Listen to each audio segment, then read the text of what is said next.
yeah, I just like wrote so many things down as I was watching, and I'm like, this is a banger. All of these are so funny, and I was paying way more attention to this movie than I think I've paid to any other DCOM. Nice. So I'm just like, I'm ready to like Yeah. I feel like this one, quote. I was I don't know. I felt better that this time I was taking less time writing the notes because before I'm like, oh, I've seen the movie a million times. I don't need to take as many notes. But then I noticed shit I've never noticed Yes. before. This time I didn't really feel like I noticed stuff I didn't notice, but maybe you did. See, I thought I noticed a lot of stuff I Okay, hadn't noticed before, that's good. especially because I had like captions on and like a way bigger TV than Jake has. Yeah. Blows it So all up. yeah, Like, oh my yeah, god, that I can see their pores. I've just yeah. seen this one so many times. This might be like one of the decoms I've seen the most, It And other is. than wildly like, enough, this was theoretically my second to last decomp watch. So I wasn't here when we watched it as a house. you weren't? Not initially. No, y'all did it while I was playing frisbee. Oh yeah, we did. This We was like did? the Oh, because like it was so it was in early. the first 10 watch. Yeah, Yeah. because I was like, you guys need to watch Descendants, and they were like, that was so good, we need to watch it We need too. to watch the second And one y'all did right it now. without me before I was like always had to be there. Did you watch it before Descendants Not 3? in full? Wow. So you kind of went Descendants 3 blind? No, because I'd seen Descendants 1. Yeah, but like you didn't seen And I 2. saw like You didn't know I saw anything. a third, the last third of Descendants 2. You didn't even know about Dizzy. I did not know about but you knew Dizzy. about Uma, and that's good And guess enough. what? There's no change in Descendants 3 if Yeah. you don't know about You're Dizzy. So right. true.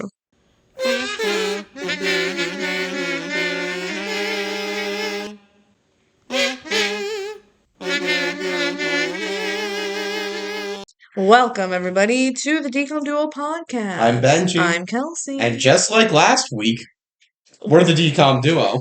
And we have Bay here. It's me, I'm here again. And it's not last week, it was 2 weeks It was ago. 2 weeks cut, ago. cut. Yes, Bay is back to back episodes because we had Camp Rock 2 and now we're doing Descendants 2.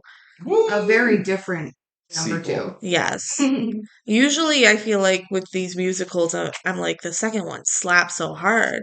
Camp Rock did not feel that way. But Descendants, yes, it does feel that way. Maybe like Camp Rock belly flopped so hard. Yeah. It's like a kind of slap, right? I guess. Yeah. You know what? Teen Beach 2 also sucks. Yeah. Are we just gonna actually go into this right now and argue if Descendants 1 or 2 is better? We can save that for the end. Okay. Maybe. Yeah. I Maybe don't know. after we tell the audience. After we work through our own emotions on it. Yeah. Yes. I think we may have disagreeing opinions on this table. I don't know. Mm. All of Descendants is my favorite, and I don't want to choose between my children, My children. not my villain children. I will say I watched 1 yesterday and 2 today. Oh, fun! So I am like fresh off of it. Even from the first one, you're like Yes. fresh on my mind. And I can compare them really well right now. Nice, love that. Did you make Tim watch them? No, I watched them at my friend's house. Oh, so he doesn't even know yet. No, but How I'm can making. how can he be your boyfriend if he I hasn't seen know. Descendants? Listen, well, he's got to gear up for like eventual Descendants 5. So true. That's coming out this summer. It has to be. We still don't know. Last week we got to talk about when is Camp Rock 3 coming out. This week, Still no date. yeah. This week we talk about when is Descendants 5 coming And we're out. gonna try and force through all the Descendants remaining films to get to No. Descendants 5 in time. I don't think so. I don't think we. 4 is so bad. Because then we also we need to do 3 I am and 4. very excited about talk about Rise of Red when we get there. That's one of the podcasts. Not talking about quality of the movie here. I'm saying ones that I'm excited to talk about. Yeah. I'm excited to talk about Rise of Red. I have a lot of things to say. To be fair, like the worse it is, the more fun it typically Sometimes. is to talk about. It depends There's on some the bad movie. movies that aren't fun to talk about on Yeah. here. So And it there's really some that are depends. very much fun to talk about. Some are fun because they're bad, and we also enjoy watching them because they're Right. bad. Others are just bad. But yeah. Yeah. Anyway, today we're talking about a good movie. We're talking about Descendants 2. Yeah. We all have high opinions about this Right. movie, right, Benji? Yeah. You better. Yeah. So, no fan mail, I don't think. Wow, your mom stopped sending fan mail? Yeah. That's so rude. Remember when she sent us the Camp Rock stickers? You look suspicious. We thought it was you. Oh We're like, who would send us these Camp Star stickers? Oh my gosh. I'm gonna have to do it for Camp Rock 3. Oh my Right. gosh, that'd be so fun. Be That like, was this time it hilarious. was me. We're like, who has our address? I don't If you know. want to send us fan mail, email us at thedcomduo@gmail.com or leave a YouTube comment or something. Yeah. Yeah. Sick. Let's just jump into the factos. Am I gonna jump into the factos? Wait, no, we don't do that with the factos. We only jump into the movie. Yeah, excuse me. I'm gonna We push it into the factos. That should be our factos theme song. might get a little annoying. This movie released July 21st, 2017. That's the year I graduated high school. So I was graduated. I was in college. Oh my god, you're so old. This was the 103rd DCOM. Dang. 103. Okay, so Adventures of Babysitting had come out before this. Yeah. But I'm thinking like Sophia Carson timeline. She did Descendants before Adventures in Babysitting. And then this. And then after that. yeah. So okay. She had some stuff in between. I was surprised mentally. I thought Descendants 2 had come out before. Yeah. Adventures in I'm Babysitting. surprised it's 103. I'm surprised like they casted. They're like, yes, Sophia Carson after just Descendants, but I think Descendants is big enough that they're like, yes, Sophia Carson and Sabrina Carpenter. Let's do Adventures in Babysitting for the 100th DCOM. Also, they have random leads and some like stuff before. It's not that crazy to keep someone in the network that you already have done one movie with. Yeah, that's fair. The director of this film is the one, the only Kenny Ortega. Yay! Yes, and it shows. And it shows. We've talked about Kenny Ortega a lot. He did High School Musical 1 through 3. He did Cheetah Girls 2. He's done all the Descendants films other than 4 and not 5 as well. Yeah. So the reason I laughed is because I was watching this with my friend and she was like, this is very High School Musical coded. And I was like, if only you knew. Yeah. Funny you say that. It was like when I was watching Descendants with Alex, and it was her first time, and she was like, he's giving Boo Boo Stewart.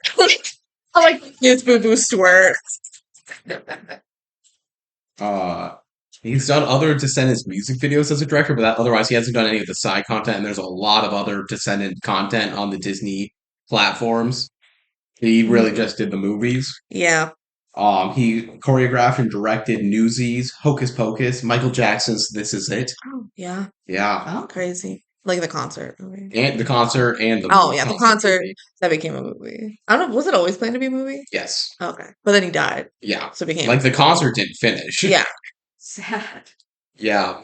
No, I've been wondering for a while if the upcoming Michael Jackson film, which I think now they're planning to do it, break it into like 3 films, right? 3? Something like that, yeah. I mean, the trailer only shows his early career, so. Yeah. So they probably, I don't know if they'll get there, but I do wonder if they're going to have Kenny Ortega be a character in these films, because he would be the director of the concert that's going on at the moment he dies. Right before he dies. And he, like, testified in his trial. I feel like yeah. I can't wait to see Kenny Ortega portrayed in the Michael Jackson movies. He's, along with Michael Jackson, he's also been a choreographer or director of concerts for people like Gloria Estefan, Cher, Cool. Miley Cyrus. Wow. Of course. He choreographed, like, he's really big into choreography. That's main And- job more than directing. And he's so good at it. He's done St. Elmo's Fire, Pretty in Pink, Ferris Bueller's Day Off, Dirty Dancing. He's done Super Bowls. He's done Oscars. He's done Olympics. He's done a lot of very notable choreography. Mm-hmm. His thing. Yeah. He's won Emmys for High School Musical for choreography. Yeah. He won it also for Salt Lake City's Olympic ceremony. He won an Emmy for that. Cool. He won a DGA for the original Descendants and High School Musical. Mm. So yeah, a lot of stuff. Since we last discussed, he's currently working on a live-action TV musical special for Lego Friends. Okay. Like Oh. Friends the TV show? No. But Lego? Oh no, just Lego Friends is a special sub-brand of like girl-focused toys. Oh, it's the girly Lego. It's the girly Legos. Gotcha. Because all the Okay. girls are friends. Yes. Yes, exactly.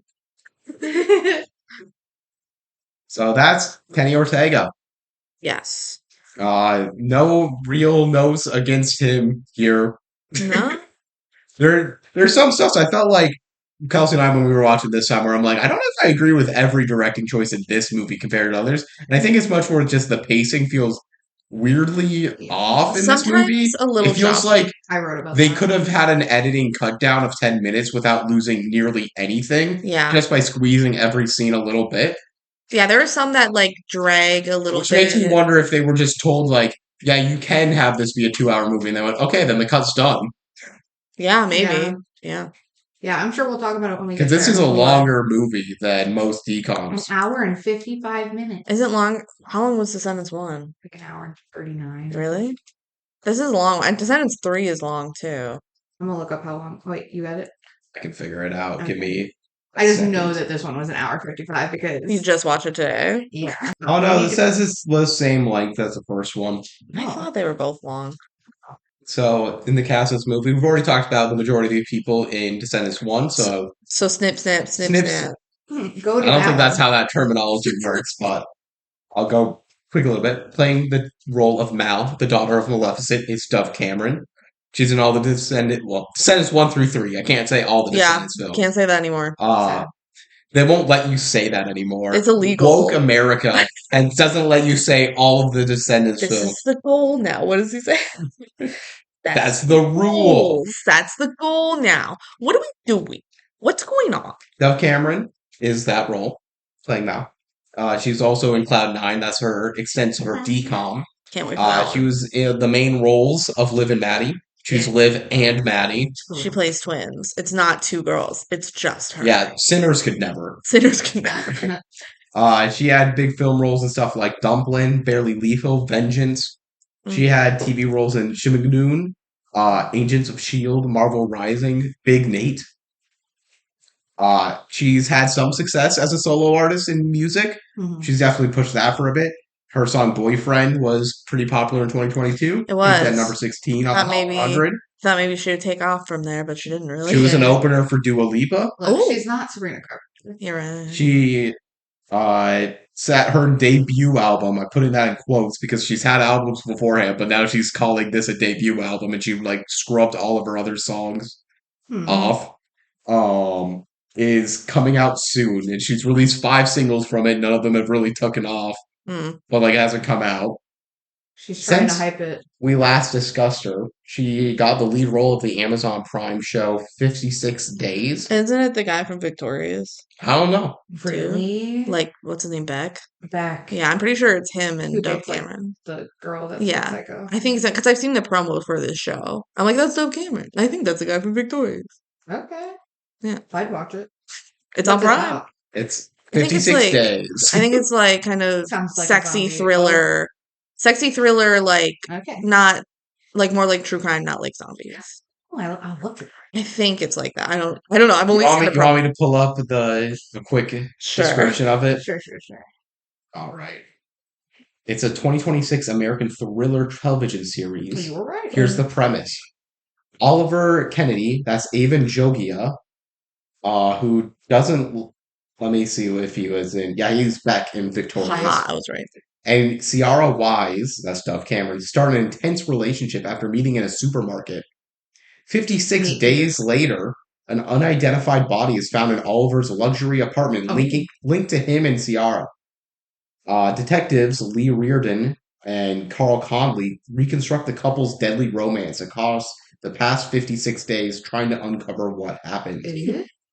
It's like I'm into mystery, it. thriller, sexy. I'm into it. Yeah. I will watch. I feel like that is very much your type of show. Yes.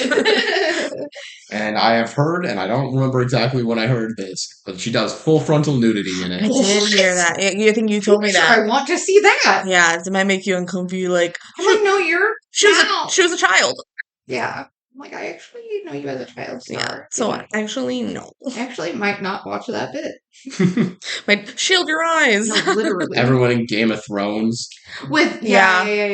Yeah, I don't know if they actually showed her They full did. frontal. They did. Yeah. I did watch it. I remember hearing about it a lot. I know she had a sexy. I don't remember if you saw her boobs. Maisie, right? Yeah. Yeah. Yeah, I think I like remember because I was working at an escape room then, and one of them is themed off of Game of Thrones, and so I was like, people kept talking about it, and they were like, all my friends were like looking it up, and that was like the first thing that came up when you looked Dang. up how old is, and it was her actor Yeah. name because people were like, why is she naked? Dang. The other thing to mention about Dove Cameron is she recently got engaged to Damien O'David, Who? the lead singer of Maneskin. Oh, Yeah, you know, Beggin. Oh, banging. They also won Eurovision. Sick. He's had some success as an artist himself. dang. Okay. She wants to ride that cloud. Or he wants to ride her cloud. Yeah. I'm not sure which of them is considered more famous. He's riding her cloud he nine. Listen, he has more successful music. Oh, that's true, actually. Yeah. She might be the better actor, but Playing the role of Carlos, the son of Cruella de Vil, rip. is Cameron Boyce. Yes, rest in peace. Rest in peace. He was in the main cast of Jesse. He was the titular role of Jake in Jake and the Neverland Pirates. Mm-hmm. Every time. Last time when you said that, I was like, What? He had a lead role in Disney XD's Gamer's Guide to pretty much everything. Mm. Very talented. He was one of the main kids in the Grown Up series, actually alongside Cheyenne McClain. Oh, yeah. lovely. Reunion in this one. Yeah. Spoilers for the Factos. And yeah, he tragically passed at right before the Descendants 3 premiere at age 20. And a long career presumably ahead of him with success he was having on the network. Yeah, very medical sad. Condition. Yeah, he had epilepsy. Yeah. Very, very sad. Yeah. Playing the role of Jay, the son of Jafar, he's giving Boo Boo Stewart. He's giving Boo Boo.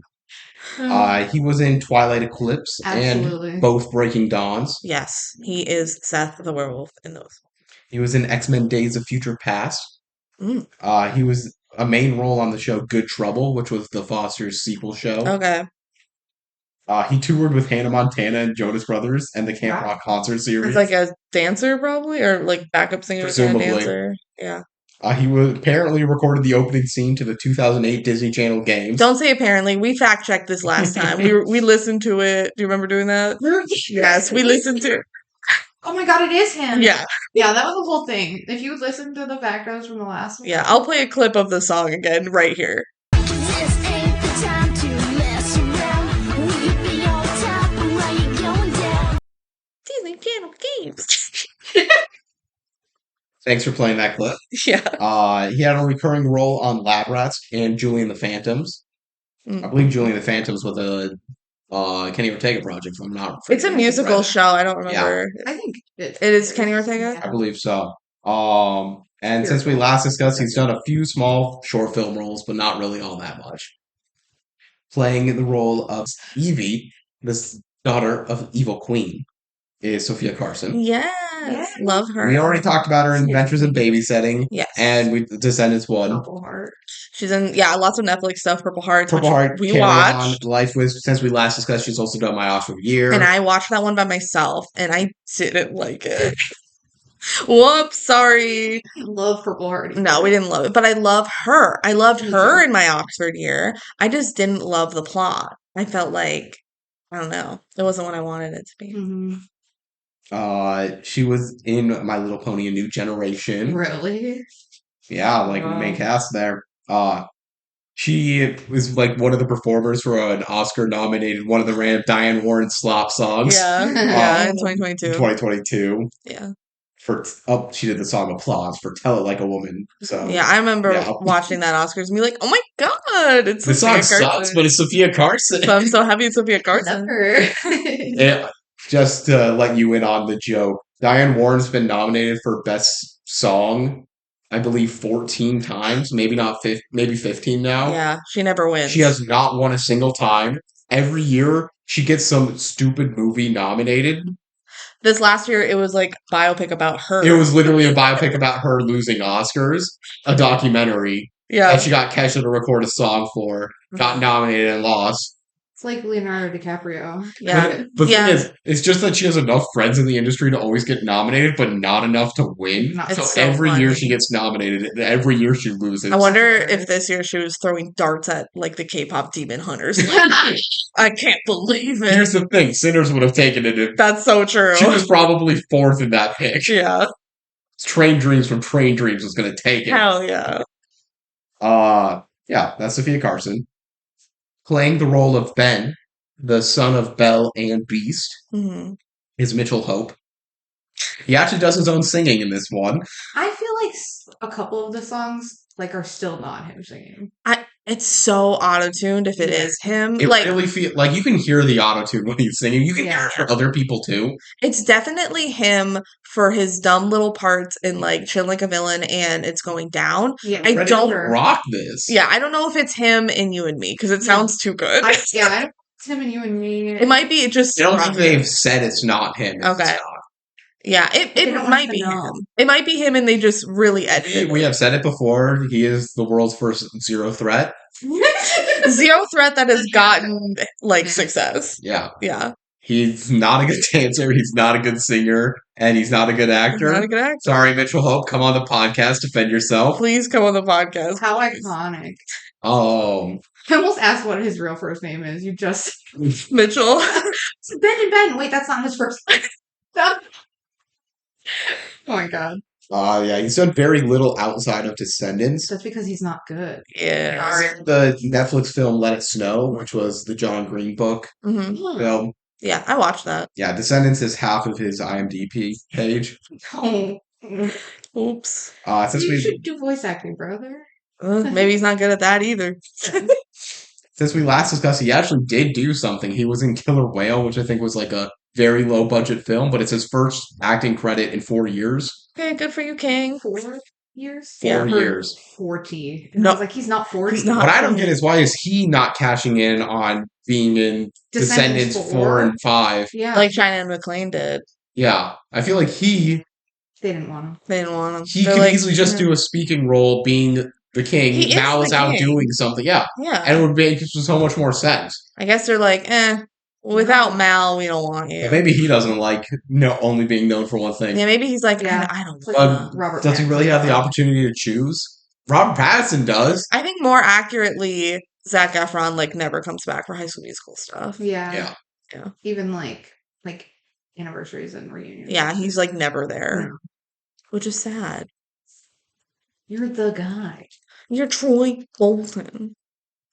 Playing the role of the fairy godmother is Melanie Paxton. She's the only only person basically involved in production that's in all 5 Yeah. Descendants That films, makes sense. including the new one that is yet to come out.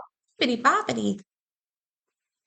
She's had notable roles on shows like Happy Family, Notes from the Underbelly, Cupid, True Jackson VP, and she was also in the film Saving Mr. Banks.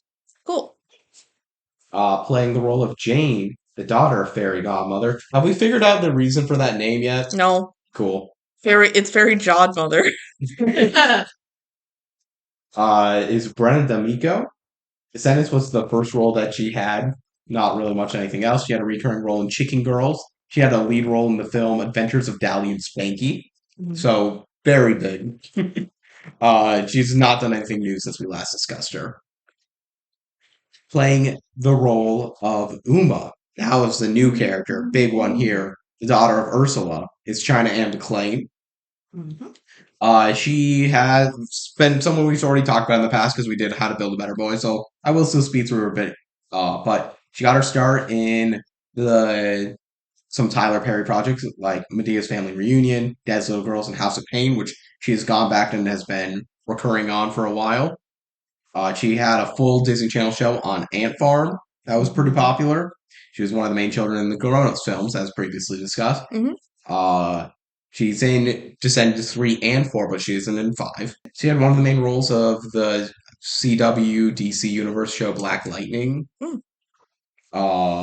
She's had a fair bit of music success through both like Ant Farm, Descendants, but also like just on her own a little bit too. She had Calling All the Monsters that charted on the top 100. She did like Dynamite. Yeah, Which that's is a more these are cover. like Disney Yeah. stuff that That's just like what I know from the Disney sphere of like what she was doing music wise.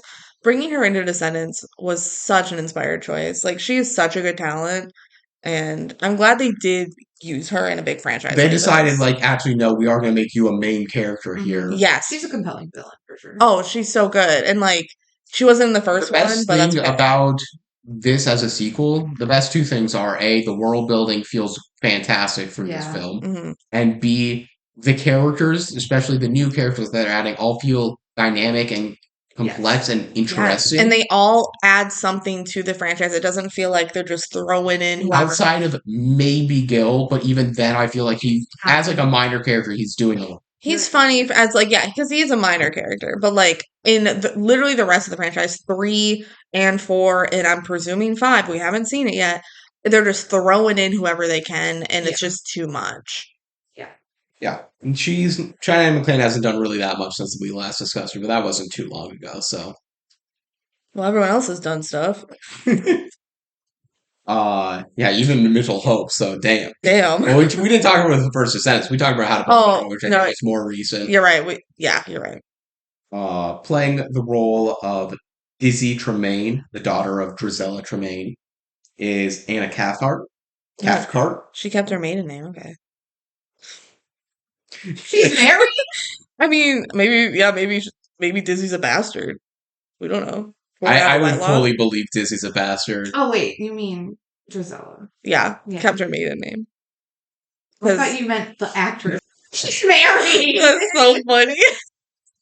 No, I meant the Tremaines. Yeah, we've actually previously discussed her before. We have. In Spin. Mm-hmm. She's one of the friends in Spin. Uh-huh. Which is like kind of a...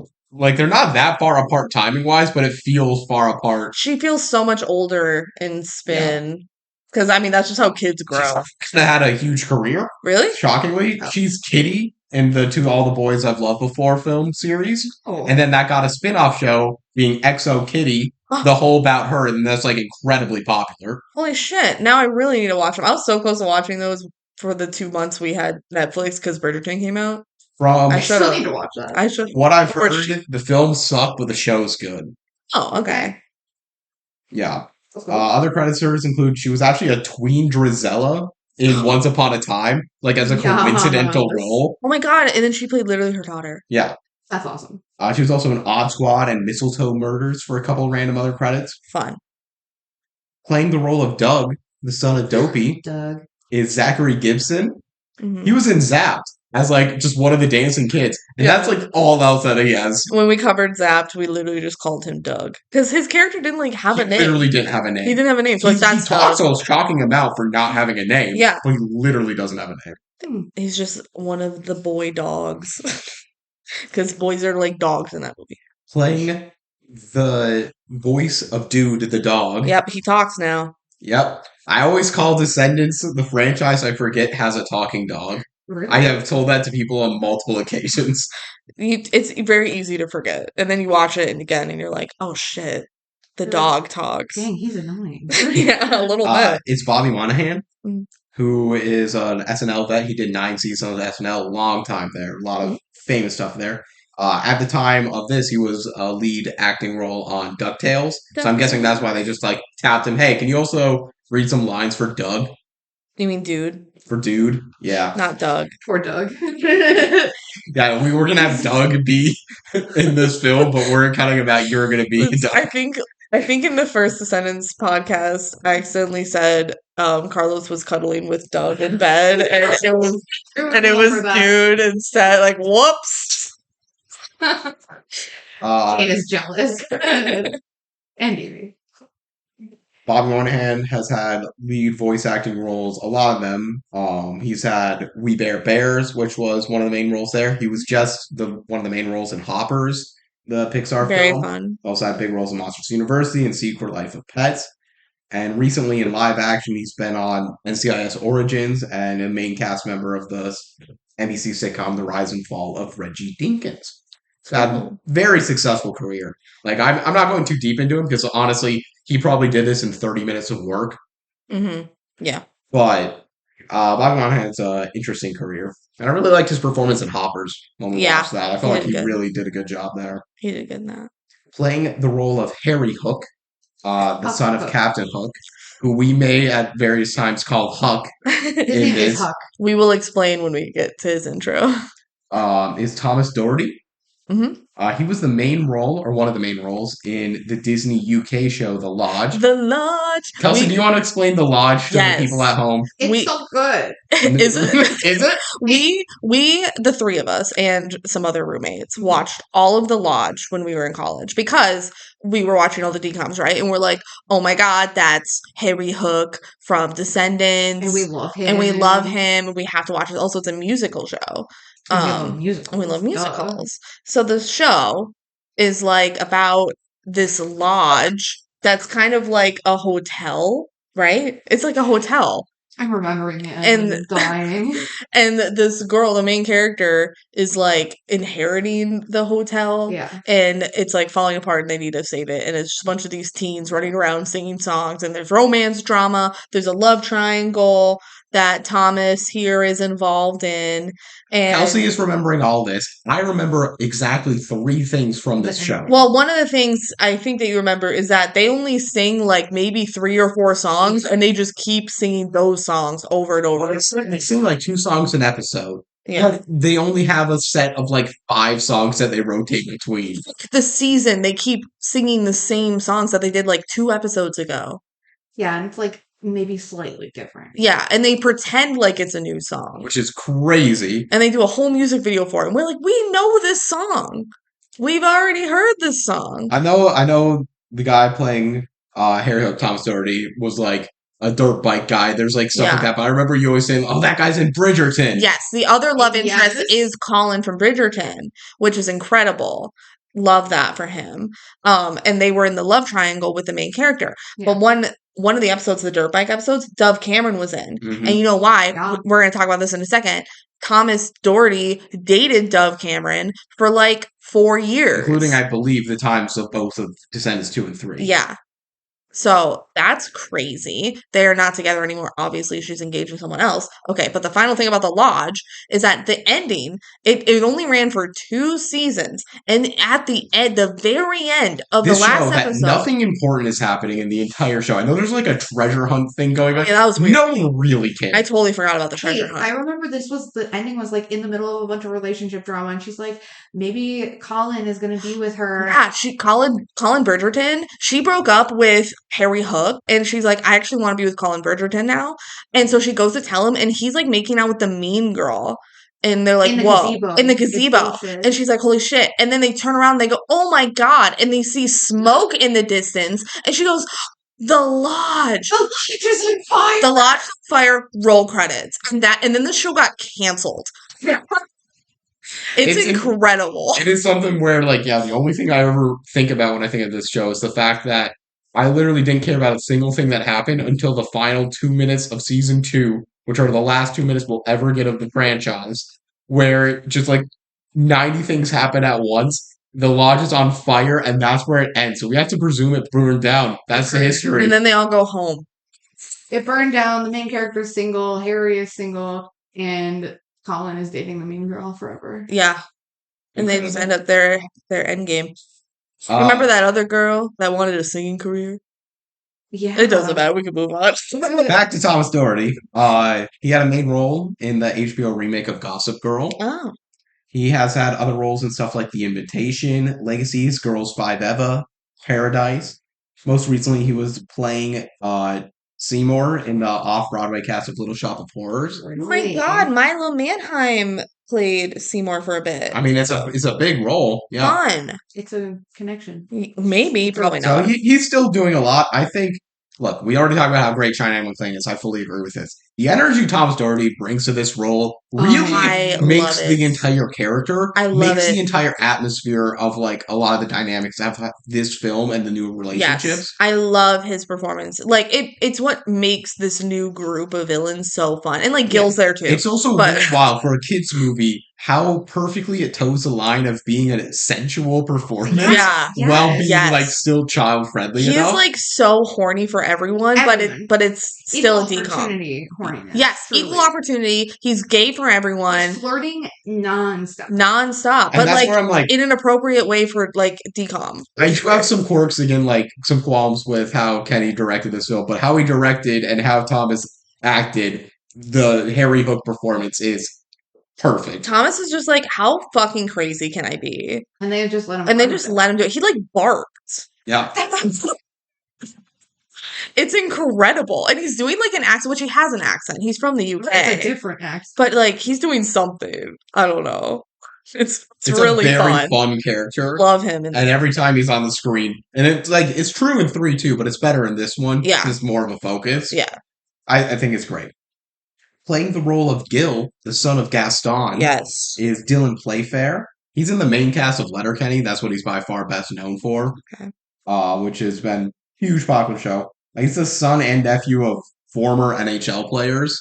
Oh my god, So, heated rivalry, am I right? He played high-level hockey in Canada, and that partially has led him to getting a ton of acting roles that relate to hockey. Yeah. But not He was heated in rivalry. Mr. Hockey. I don't believe it was in there. He was in Mr. Hockey, the Gordie Howe Show, and the Mighty Ducks Game Changers. Oh. He's done some typecast hockey roles, because if you need an actor that can skate well, He's Where already. was he in heated rivalry? That's Come a on. good question. I feel Season like 2, baby. Get him in there. yeah, now that Joe Biden's not going to be in it, I feel like it's got to go to Dylan Playfair. Yeah. Most recently, he had a small role in the 2026 film Mike and Nick and Alice. Okay. That was like a Hulu original film. I saw ads for it once. I've never. And were you like that It still? just came out pretty recently. No, I didn't see him in it. It was a Okay. small role in it. Damn. He's not Mike or Nick or Alice. I thought he was Alice. Yeah, I thought for sure he was a shoo-in for Alice. Playing the role of Chad Charming, the son of Cinderella and Prince Charming, Of course. who really feels like a last-minute add-in to this film in general. What is he doing here? I For guess real? his plot in the fencing plot is a little more Oh, important. right. He's Yeah. the misogynist I in the have fencing feelings plot. about the fencing plot. But we'll get there. I was gonna say when we were watching this, I was like, "They know fencing. She took that fencing class. She can tell us about how stupid." You took a fencing class when during Jay COVID. decides to take Yeah. off his helmet randomly in the middle of a match. Yeah, for real. Yeah, he just takes off his helmet. But yeah, did you actually do any fencing physically? No. Because it was COVID. Yeah, it was COVID. So, like, technically we were supposed to practice, but we didn't have, like... He didn't have the sword. Yeah, so I never got to actually fence. So you're like, Just all right, I'll just whip my wrist around, I guess. literally. And then we also, like, got videos. We were supposed to, like, practice the stances and stuff. Like, So funny. I know. And we had to actually watch fencing because the Olympics was also, like... That was 2020. I guess so 2021 was when they actually did the Olympics. Yeah. So then, like... Well, okay, I guess we watched stuff from the previous Olympics then. Yeah. But, like, we watched, like, actual fencing matches and we had to, like, break them down. Oh, And I'm cool. like, it moves so fast.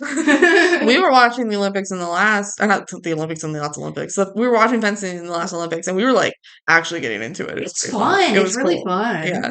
Yeah. We were getting hyped. That was a big discovery. Yeah. All right, playing the role of Chad Charming is Jebediah Goodacre. Oh yeah, I remember that Jedediah. name. Yeah, Jebediah Not Jebediah. Goodacre. Jedediah. Oh, Jedediah. Jedediah Goodacre. He sounds like a farmer. That sounds like a very Christian name. That's all I Yeah. gotta say. Or at least religious. He was also in Zapped. Oh my god. Yeah, him and Doug. Everybody's in Zapped.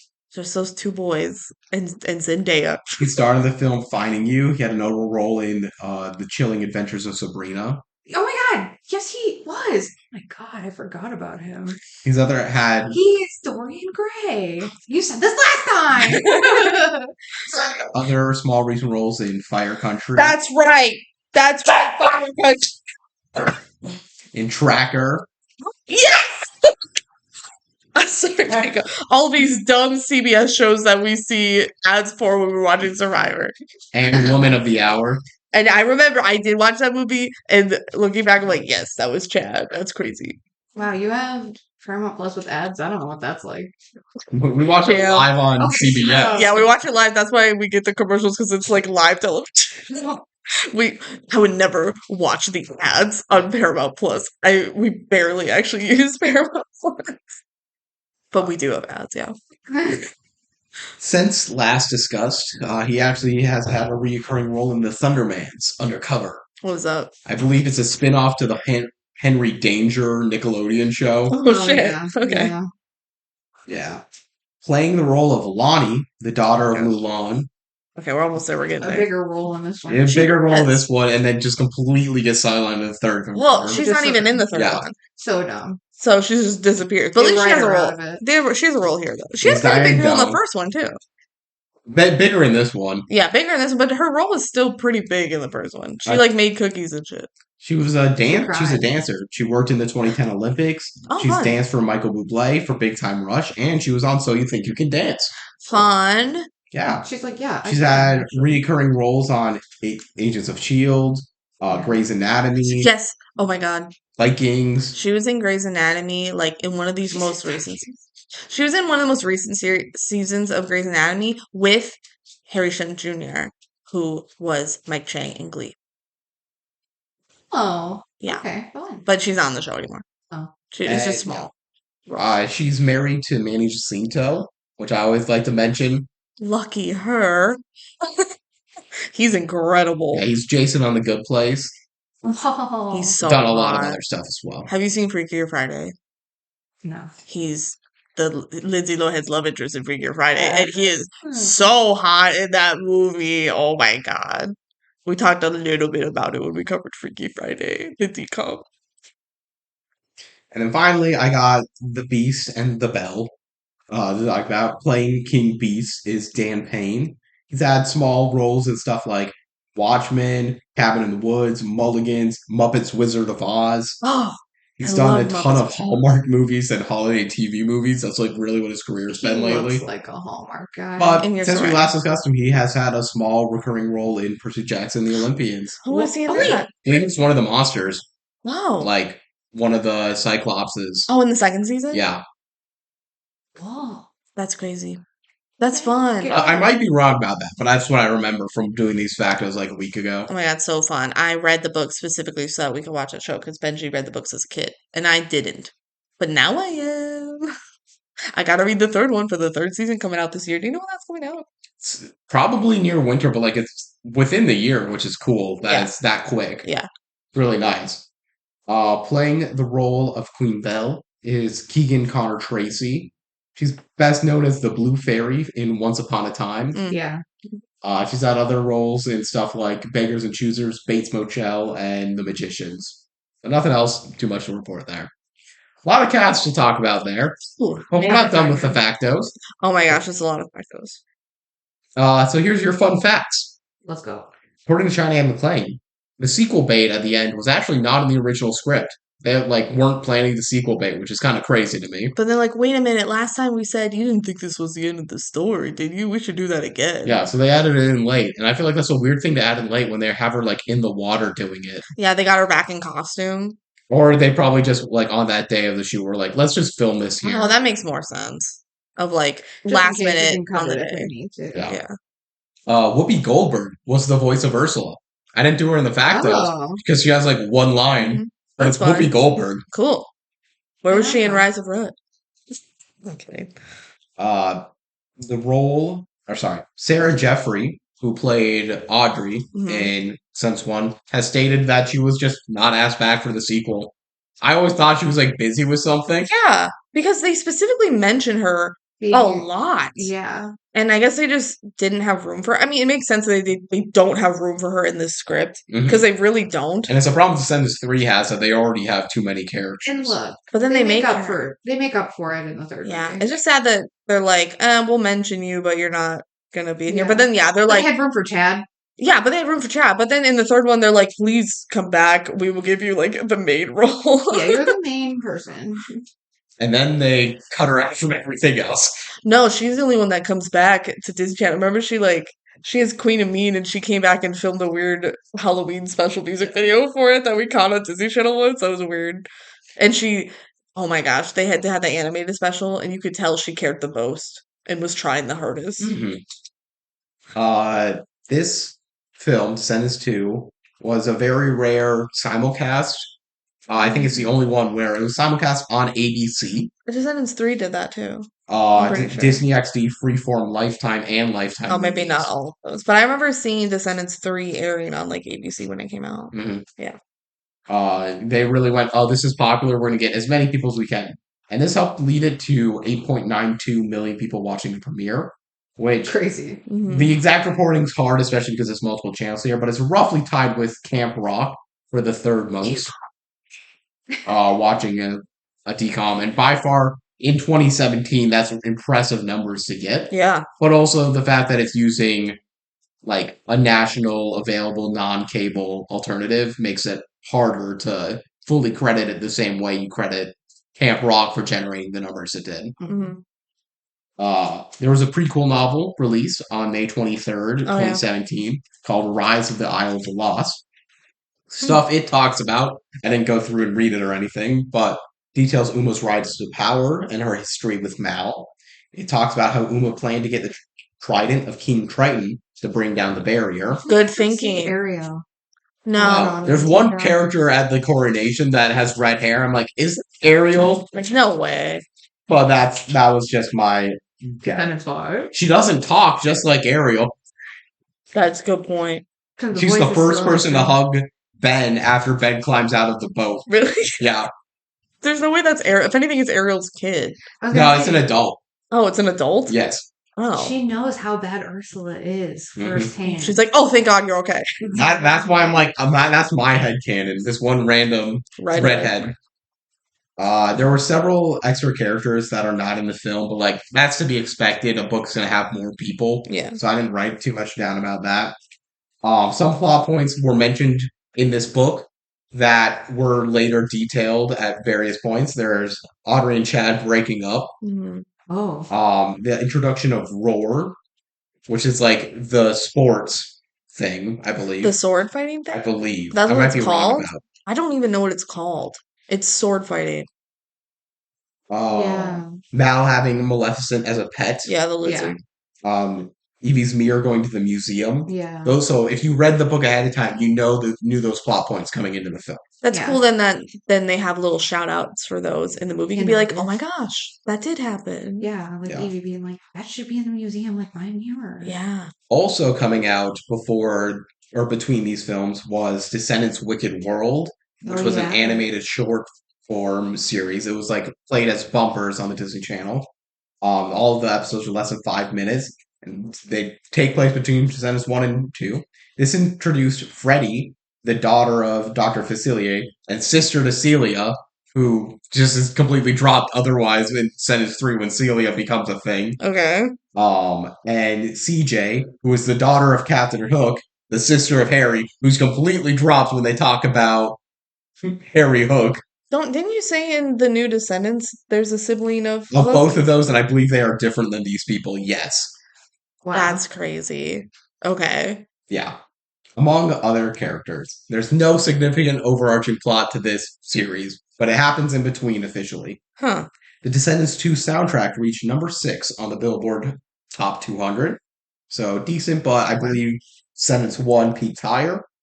It had songs, all the songs in this film, as well as some songs from Descendants Wicked World, as well as some of their covers of Little Mermaid songs. So bad. Better than Be Our Guest. Yeah. The singles on the soundtrack were Ways to Be Wicked, Of course. which hit number 1 on Bubbling Under Hot 100, Ooh. which means it didn't make the top 100. Oh. Bubbling under. Yeah. Okay. And What's My Name, which hit number 61. Hell yeah. The other songs that charted on the top 100 were Chillin' Like a Villain, which hit number 95, and It's Going Down, which hit 77. Nice. Space between. Not Space Between had no chart coverage. That's Dang. diabolical. What the hell? The Disney Plus subscription, are you ready to hear it? Mm-hmm. Yes. When the pressure to be royal becomes too much for Mal, she returns to her rotten roots on the Isle of the Lost. There, she finds her arch-enemy Uma, daughter of Ursula, has taken her spot as self-proclaimed queen of the rundown town. Uma, still resentful over not being selected to go to Oradon with the other villain kings, directs her pirate gang, including Captain Hook's son Harry and Gaston's son Gil, to break the barrier between the Isle of the Lost and Oradon, unleashing all the villains imprisoned on the Isle once and for all. There's so many commas in that sentence. Jeez Louise. It's one sentence? Yeah, starting with Oh my God. There. Uma. No. Yeah. Starting with Uma, still resentful, blah blah blah blah blah blah blah. Because then there's a triple dot. Dot dot dot. Unleashing all the villains. Okay. So man, we're gonna have a lot to talk about. I have so much to say. There's so much to talk about. Are we ready to jump into the movie? Yes. Get a clue this movie. Uh, uh, shoot. You got this. Well, I already used push it to the limit, but let's push it into the movie. Let's push it into Oregon. Yes. All right. We intro. I wrote they be brewing some apples. I said the wigs are bad. Oh my god, the wigs are so bad. You want to just talk about it right now? Yeah, It's They're really so just bad. Mal's wig that bothers me it looks like a wig. because yeah, this is the only time she wears this specific wig Yeah. is for this opening number because we're like just to get a little bit ahead of ourselves. This whole opening musical number is like a dream sequence. Yeah. And in reality, Mal like dyed her hair blonde, like Dove Cameron platinum blonde, like right. So in this number, she has her purple hair, and it's such like a thick, heavy, long wig that looks so bad. I hate it. And what's crazy to me is that later she gets her hair done and she gets like bangs and it's a different shade of purple, like a new look, right, for Yeah. this movie. But after this movie came out, obviously they want to promo the movie with her like bangs because that's how she looks for like most of the movie. But in this number, this is like the song they wanted to push. She She's- doesn't have that hair. she has And all so hair. they have like these music videos that would play in the commercials that also has just like the main four kind of singing in like a studio with like intercut with the scenes of the movie. And I'm pretty sure it's because they wanted her in that wig to promo it. That's been my theory forever. And I find it so weird that I'm like, they can't really show it without being like, oh, she looks a little different. She's wearing that god awful wig in that musical number. I remember watching like Dancing with the Stars, I think, and they did like they did this song live on Dancing with the Stars. They did. Yeah. All right. Well, we got all the wings to be WICKED. They love spelling in the Descendants franchise. Yeah. Here's Ways to be with- my dual hot take. Oh no. And these are hot takes. Okay. First off, a cold take that I think everyone will agree on at this table. Descendants 2 is the most consistent soundtrack It's by far. by far the best soundtrack. At least in any most consistent. I won't like harp on too much about best. I do think it's the best, but like It's the best. I will definitively say it is the best soundtrack in the Descendants franchise. Agreed. All hits, no skips. my hot takes are 1, this is the worst song in Descendants 2. Damn. Which is crazy to say. How dare you? And 2, this is actually the worst of the original trilogy's opening songs. We both gasped. Those are my takes. I think it's partially because again, Descendants 2 has great music and opening tracks are great music. I don't think this is necessarily bad. I think it's very passable. I think all three movies have very strong opening numbers. Like That's what I'm saying. Like it's a hot take because it sounds like I'm being negative about it, but it's more Right. about being positive on the others. true. I'm literally having trouble remembering the opening to 3. I know it's about the Good to be kids. bad. It's good to be. Bad. Oh. And we're proof of that. It's the best dancing in any. It's like we think that dancing in Good Be Bad is like some of the best dancing in any DCOM I ever. like Ways to be Wicked better. I like the song Ways to Be Wicked better, I think. I also do love the whole sequence of this. It's like basically a music video, right? Mhm. And the concept is that they have these apples and they like brewed them that when they're like poison them, yeah. And when you eat them, you become bad. You become wicked. Evil. You become wicked. There's so many ways to be This is wicked. for a dream sequence, by the It way. is. I already mentioned that. Yeah, give it the time. Yeah, come on, BenG, pay attention. People may have forgotten. Just in case you forgot. And I love like they take turns crashing the party. Guess they lost my invitation. Get it? Because she's the daughter of Maleficent. Yeah. And then like Carlos comes in. I love it. It's not gonna be impossible for me to describe on the podcast, but the little bit where they're doing the lockers and Carlos sings his part and he goes with the little flavor and he like wraps his arm around Dove and like whips around. Yeah, like That's my favorite part. Like it looks so cool. And they're just going around and all the kids are eating apples and turning bad. And Evie's in the classroom and Jay's doing like parkour or whatever. It's really fun. I do think the little stompy dance is a little dumb, a little bit. Not as bad as the one in Camp Rock 2. So true. It's so true. But So true. the Apple-based choreography, because apples are everywhere in this. Yeah. There's some really clever and fun stuff they do, and there's some just dumb stuff. It doesn't look good. It's like both inspired and like trying to recapture get your head in the game glory. Yeah. And guess who's back? Wheelchair Girl. Wheelchair Girl is back. It does the same thing in this movie as she did in the first one, where She's there. She like, exists. maybe it's bad that we're pointing around. But like, who is she? She's Whose noticeable. daughter? Whose daughter? Whose daughter? Whose director's daughter? Whatever producer she's just in the Villain movie. daughter. I think they like if she's gonna be there. Obscuro daughter. Nothing against. right. She's Oregon. I'm nothing against her being in the movie. I want her to have a name. I want her to be more in the movie. I want to know who she is. It's just fun when there's a regular extra that's identifiable. Yeah, we're like, there's Wheelchair Girl. Back from the first one. But yeah, overall thoughts. The song is really fun. I think it's a good It is little fun. opener. It was when we went to the concert, the Worlds Collide tour, I thought it was one of the most fun performances, and I give credit to that mostly because the song is so fun. You know? I think I said in that podcast there, like I'm not in belovedness with the song, but I do think the performance in the concert was really good. It was It was for really sure. And also it's like you just come off of like the end of the last movie being like, she wants to be good, guys. Yeah, and now they're like, so many ways to be What wicked. is happening? Yeah. What do you mean? What are we doing? Banger song, but what? Like Yeah. And then, yeah, it was all a dream. Whoa. It's all happening in Mal's head. great story writing. Mal is blonde now. Like platinum. Platinum blonde with some purple ends. Because she wants to Look. fit in. The wigs are much better after. Oh, this. yeah. It's really just that opening. It was so bad. I mean, I know this is her real hair, but also like Evie's wig, better. Yeah. Yeah. So Mal's like getting press interviews about cotillion and stuff. They're like, is your mother still a lizard? She is. Yes. Ben comes and interrupts them. And this part I thought was funny. They're like, Ben, did you ever think you'd be with a villain kid? And he goes, We're done here. we're done here. Like, he doesn't answer. Which, fair, you don't have to answer. It's a dumb question. But, like, he goes, we're done here. Yeah, I always wanted to be with a villain. What? What? Why do you think I brought them over from the aisle? I have a fetish for villain kids. He kind of does. What? Fairy godmother comes and ushers everyone away. Mal's very clearly, like, overwhelmed. Yeah. Ben tells Mal, like, don't pay attention to them. You're doing great.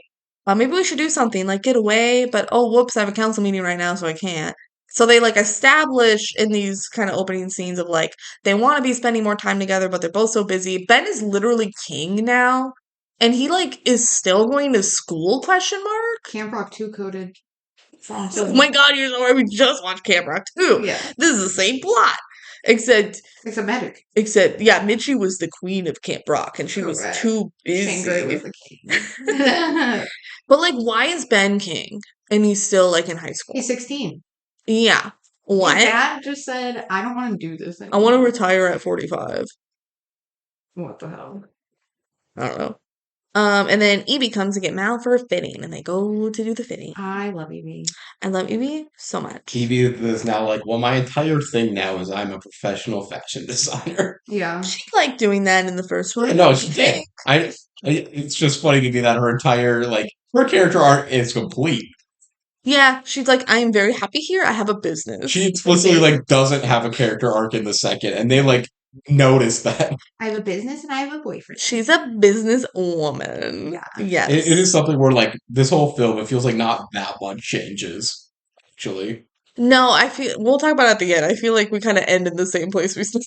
Okay, but her being like the first thing we see of her like new business or whatever is that yellow and blue monstrosity. Oh my god, Mal is in this bright ass yellow dress. It's like a big ball gown. Like the design of it is good. It's the color. But Well, that's Oregon colors. It's the Ordon color. Why not make it mostly blue? Literally with so yellow much yellow. accents. Yeah. It's yellow with blue accents. Yeah, it's bad. It's so ugly. It's Because it's kind of be the Belle and Beast colors. It clashes against her hair. oh my gosh. Well, it looks better with the blonde. Later with the Yeah, purple. purple. But yeah, literally in parentheses I wrote, I don't like it. Very yellow. Mal says, do you ever think about what we would do if we were back on the aisle right now?" And Evie's like, "Huh, funny." Like she's like, "No, No, I never don't. want to go back. I don't want to go back." On TV, Mal sees footage of herself eating with gelatin. We know that's what they're called. That's what we're supposed to call them. We were told. We were told to call them gelatin. Polished gelatin. Yeah, and 4, right? Yeah. Yeah. And then Mal uses. I like how this also implies that those two are just like leaders of a different country that unified separately, even Yeah. though No, well, there's like the different countries or different Yeah. states in Oregon, Provinces. and there's a whole bunch of kings and queens around. Yeah. Because Cinderella and Yeah. Evil Queen and They're like in Cinderella's burg or whatever the fuck. the whole premise of Descendants will fall apart if you think about it for too long. Wait a minute. So it's not supposed to. I did write down, I'll go back to my first movie notes. I wrote down all of the different, like, quote unquote states. Don't they say the United States of I Oregon? think do. so. Yeah. Hold on. USA. Okay, states include Oregon City, Oregon Academy, the Forbidden Mountains, the Great Wall, Bald Mountain, Is the Great Wall where Mulan is? Probably. Couture d'Or, Cinderella's Burg, Camelot Heights, Skull Island, History Island, and the Isle of the Lost. And I presume all of those have like a king and queen. And no Wonderland in there. No Wonderland. Fuck Wonderland. Which actually I think that is like canonically understood. Yeah. So which one do you think Gelatin runs? Bald Mountain? History. History Island? Huh? I don't know. It's weird. Any deserts over there? Yeah, but I don't know. So then Mal uses magic from her spell book to like speed read a book. Yeah. And Evie's like, "You shouldn't have that spell book anymore. You should go in the museum with my mirror. Also, why are you keeping secrets from Ben? Because Ben doesn't know you're using magic. Yeah. So, And he loves you as you are. yeah.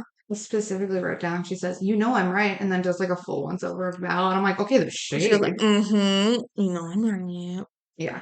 For real. And Mal's like, "Don't you miss running wild and breaking all the rules?" And Evie's like, "No. Look at us. We're in Oregon. We're Oregon girls now. We can be whatever we want to be here. So let's leave the past in the past." I guess Evie's arc in this movie is just like, "No, I'm also a villain kid. And that's okay." She's like, I'm an Oregon girl, except I know my roots. Yeah. Except now I know my roots. Yeah, her arc is just be like, oh, there's other people that want this. Oh shit, I totally just forgot. I've said fuck off to everyone else on the island. That's Yeah, kind of that the was point on of this movie. Yeah. It's like, For oh people that yeah. file stuff. Which is not a bad place for an overall plot to be. I just, again, still feel like where we end up is we didn't make progress. Yeah, there's like not a whole lot of progress made. And it actually. really is They more. backtrack and then come back. It's more of an issue with the trilogy as a whole than it is with this movie. Yes. But this movie is the one that would be where the fix to the trilogy would come from. Yeah, if they did more in this movie, they could have been further along in the third movie. Yeah. And the Instead, third movie tries to speed run it all at the very end. And they backtrack. They backtrack in the third movie too, though. yeah, I know. They like backtrack and then go back, like, and then they just end the movie. Spoiler alert! Spoiler for 3. If you really don't want to be spoiled, they open the barrier at the end, and it's like, how do we get here? I just remembered the ending of 4. We won't. I We can won't never spoil that. forget it. We won't It's like spoil the that. lodge in the It's like the what? way it's iconic. Anyway, Whatever. We see Jay and Carlos walking around campus. Also, the other girls are there, and Jay is still a ladies' man. yeah. And Carlos is like, "How do I ask someone like to cotillion?" And Jay's like, "Just look at me. I'm so awesome. All the ladies love me." And he's like, I'm going alone so I could dance with everybody. Hell yeah. And I'm like, okay, but that's kind of real. But whatever. He's going stag. Yeah. Jane comes up, and Carlos is all tongue tied because he likes her. Jane's hair, it used to be like a short bob, and now it's like long and wavy, and it's so fucking pretty. It's the hair that she had when Mal fixed it. Yeah, She just, like, grew it. out. Yeah. Like, she's like, wait, I just need it to be longer. She was like, wait, maybe she just asked Mal, like, can you just put it back so I don't have to wait forever for it to grow? Yeah. Literally, when Mal did magic, it's just like, now it's long and wavy. Yeah. And they That's said, everyone. Jane, you don't have to have that fuck ass bob. It was bad. It was bad. You can have your like long pretty hair. So Jane asked Mal about like the decorating committee stuff for the cotillion. Mhm. So cotillion's just like a dance, Yeah. and They're also using the word cotillion here yeah, differently than it probably actually is used, but I also don't know. And it's been used differently in so many contexts that it's weird. For this one, all you need is really just like a kind of formal-ish non-coronation, but but it's to introduce Mal as a lady of the court. yes. Yeah. I was gonna say my prom one year was called like it was at a place called Cotillion, and so I just imagine it to be like a prom. It's kind of like a prom. Yeah, basically all you need to think about is it's a prom equivalent. It's like a royal prom, and That's Mal really a joining the court. Descendants running staple because it's the coronation, it's the cotillion. It's not really in 3, but then you got Castle Coming. Oh my Castle god, Coming. Castle Coming. They're like, okay, we're gonna have to do school dance as like the main plot point, The but coronation's not a dance until the end. It is. yeah. Yeah, they have a party after. Set it off. Oh yeah. It's the it's just like the reception to the coronation. It's really It's in the first movie. Yes. Yeah. In this one, Cotillion, it's just like Mal is now a lady of the court because Ben's obviously gonna marry her someday, and they talk about that in this scene, or maybe that's next scene. No, that's this scene. And Mal gets She gets real freaked out. overwhelmed. Mal gets so overwhelmed by Jane asking her all these questions that her eyes turn green for a second, but Like then bright green, glowing. like maleficent green. Yes. Like when evil she did that like villain. when she does like the power like alpha power wielding over her mom, it's like Staring their eyes, contest. yeah, their eyes glow. That happened. That again. happened. But then she pulls herself together and is nice again. And then the girls are like, "Oh my god, I can't wait for your wedding. This is like basically you're engaged to be engaged to be engaged." Which is like, what? Yeah. So the Mal's like, "What? What do you mean? Is my whole life just like planned out for me?" But then Ben comes over and they're like, "Hi, Ben." And he's like, "Hi." And then Jane pulls Ben aside to ask about the surprise, like stained glass, like portrait for Mal. And he's like, "Yes, okay, that looks good. Make sure her eyes are green." Yeah. I like her when she's angry. I like it when she's a little wicked. Yeah. Then we see Chad is getting a fitting from Evie for his like suit, I guess. And he's still full of himself and he wants to be like a king. He looks a lot like is it like Jungle Book or not Jungle Book? Right. Yeah, Tarzan? King John from, Wait. Yeah, King John. from Robin Hood. Robin Hood. Robin yes. Hood. Yeah, I was like the king. I almost said George. Yeah, he looks a lot like John. King John, Uh, especially later with the Mhm. crown. Yeah. Here's what I say. yeah, it's just like they almost set up a plot line of Chad trying to like overthrow the government. It's so softly like hinted at multiple times of him like, I would be next in line if Ben Yeah, was but getting wrong. he's like never actually gonna try anything. He's too dumb and lazy to actually try to overthrow it. He's more just like, well, if Ben did die, it'd probably be me, right? I guess That'd be this awesome. does kind of set up his arc in 3 a bit more, so maybe I should give credit for the King of No, I didn't think His so. arc in 3 in this one is just that he's a simp. I was gonna say he's Yeah. just simp. It's fine. It's fine. Anyway, Jay walks by and Chad's like, ugh, why does Jay get to be captain of sword fighting and not me? Sort of. I don't know what it's called. I literally didn't even catch it if they called it anything. I don't think they do. There's a sign that says Roar, and then the book mentioned that Roar was introduced. It's called So Roar. my guess is it's called Roar, but that's a bad name for Does it that if it is. stand for something? I'm gonna Google it. What is the sword fighting they do in Descendants 2? Okay, it's called Roar, short for Royal Order of Oradon Regiment. Fuck that. So it's ROOA. No, ROAR. Royal No. Order Oh. of, forget the of, Oradon Regiment. Roar. Yeah, I guess we want to throw in the I'm extra of. headbanging both of those. It I is- know it's not. It is a high energy sport introduced in the novel Rise of the Isle of the Lost and featured in the film combining fencing with parkour style movements. Yeah. That's right. I did write down they do parkour, I think. We'll get there in a minute. It's stupid. So yeah, Chad's like, oh, why does Jay get to be captain, not me? Right. You know, King Chad sounds good though. You know who would like that? Audrey. Yeah, I just name drops quite a bit for not being. He's a simp. He's a sim for Audrey, and they broke up. We learned that too in this movie. Chad. We learned that She still book. calls her mom. Chad gets pulled away by Jay to go do roar practice, and so now it's just Edie and Doug, and they go, not a lot of there. You know, the reference from the first movie when they Yeah. say that there's not a lot of there about Chad. Uh-huh. Haha, you really have to like watch the movies a bunch of times to get that, I feel like, because I did not understand that until I watched all of them like at least 5 times, I feel like. Anyway, Doug's like, I've done the numbers and you have money after all of these like dress Yeah. fittings and custom gowns that you're making She's for making all everybody. this money from kids. She's running this business. These are Par- royal Yeah, their children. parents are rich as hell. I find it very interesting that Doug says you might be able to buy your own castle. Yeah. I'm like, she's making that much money. Yeah, well, he says like after a few years, like of saving, you can maybe afford a castle, even though she gets like a little kind of cottage in the next movie. But yeah, Evie says no wonder people were. Yeah. Yeah, he says buy a castle in a few years, so then you won't need a prince. And she says, "You're right, I don't, because I have you." Yes. They're cute. I love them.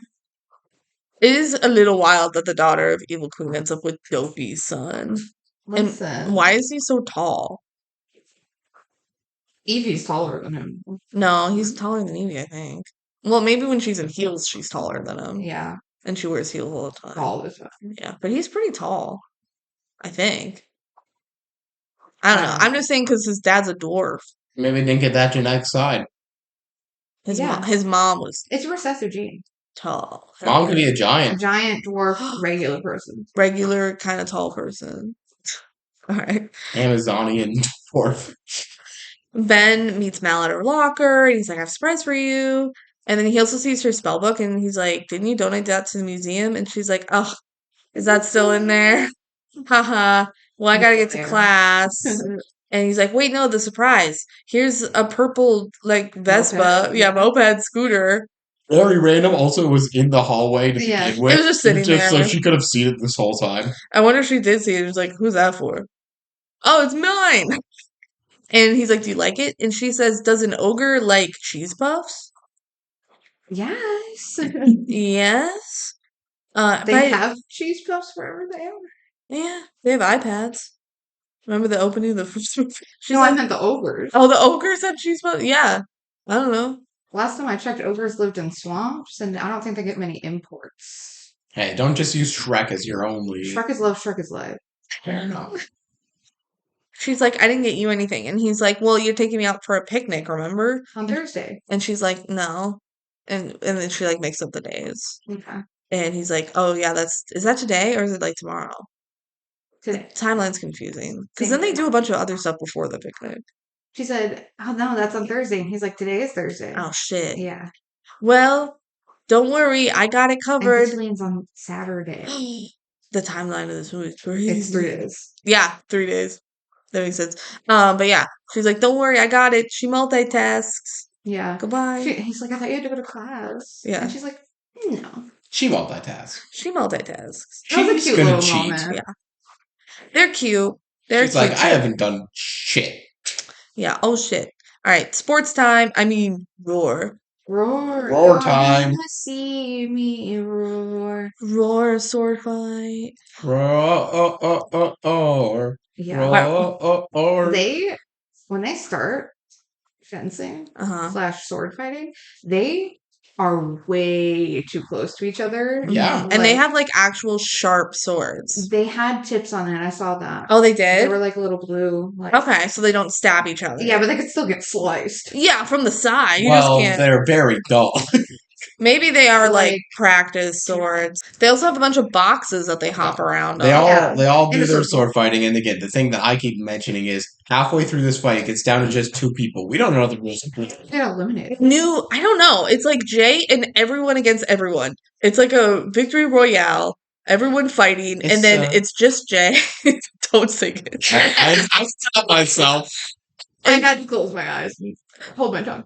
It's just Jay, and then a mystery person comes in, and Jay goes, "Whoa, who's that?" Takes off his helmet. Okay, It's so dangerous. it's so dangerous. It's so dumb. Like, doesn't he put it back on and they start fighting? No, he No. never puts it back on. He literally fights the entire rest of the scene with it off. To be fair, He's the captain. He should know safety. He says, I will always He follow has- the rules. he has to be an example. I Yeah. think the idea is so that you understand that this character is not Jay that's Yeah. fighting. Yes, and it's like, whoa, mystery person, because everybody else has their helmet. But on. maybe you could have done something with the costume design to make it clear that was Jay versus this being someone new. Yeah. Like, I remember when we were watching this in the house, we're like, who is that? Who is that?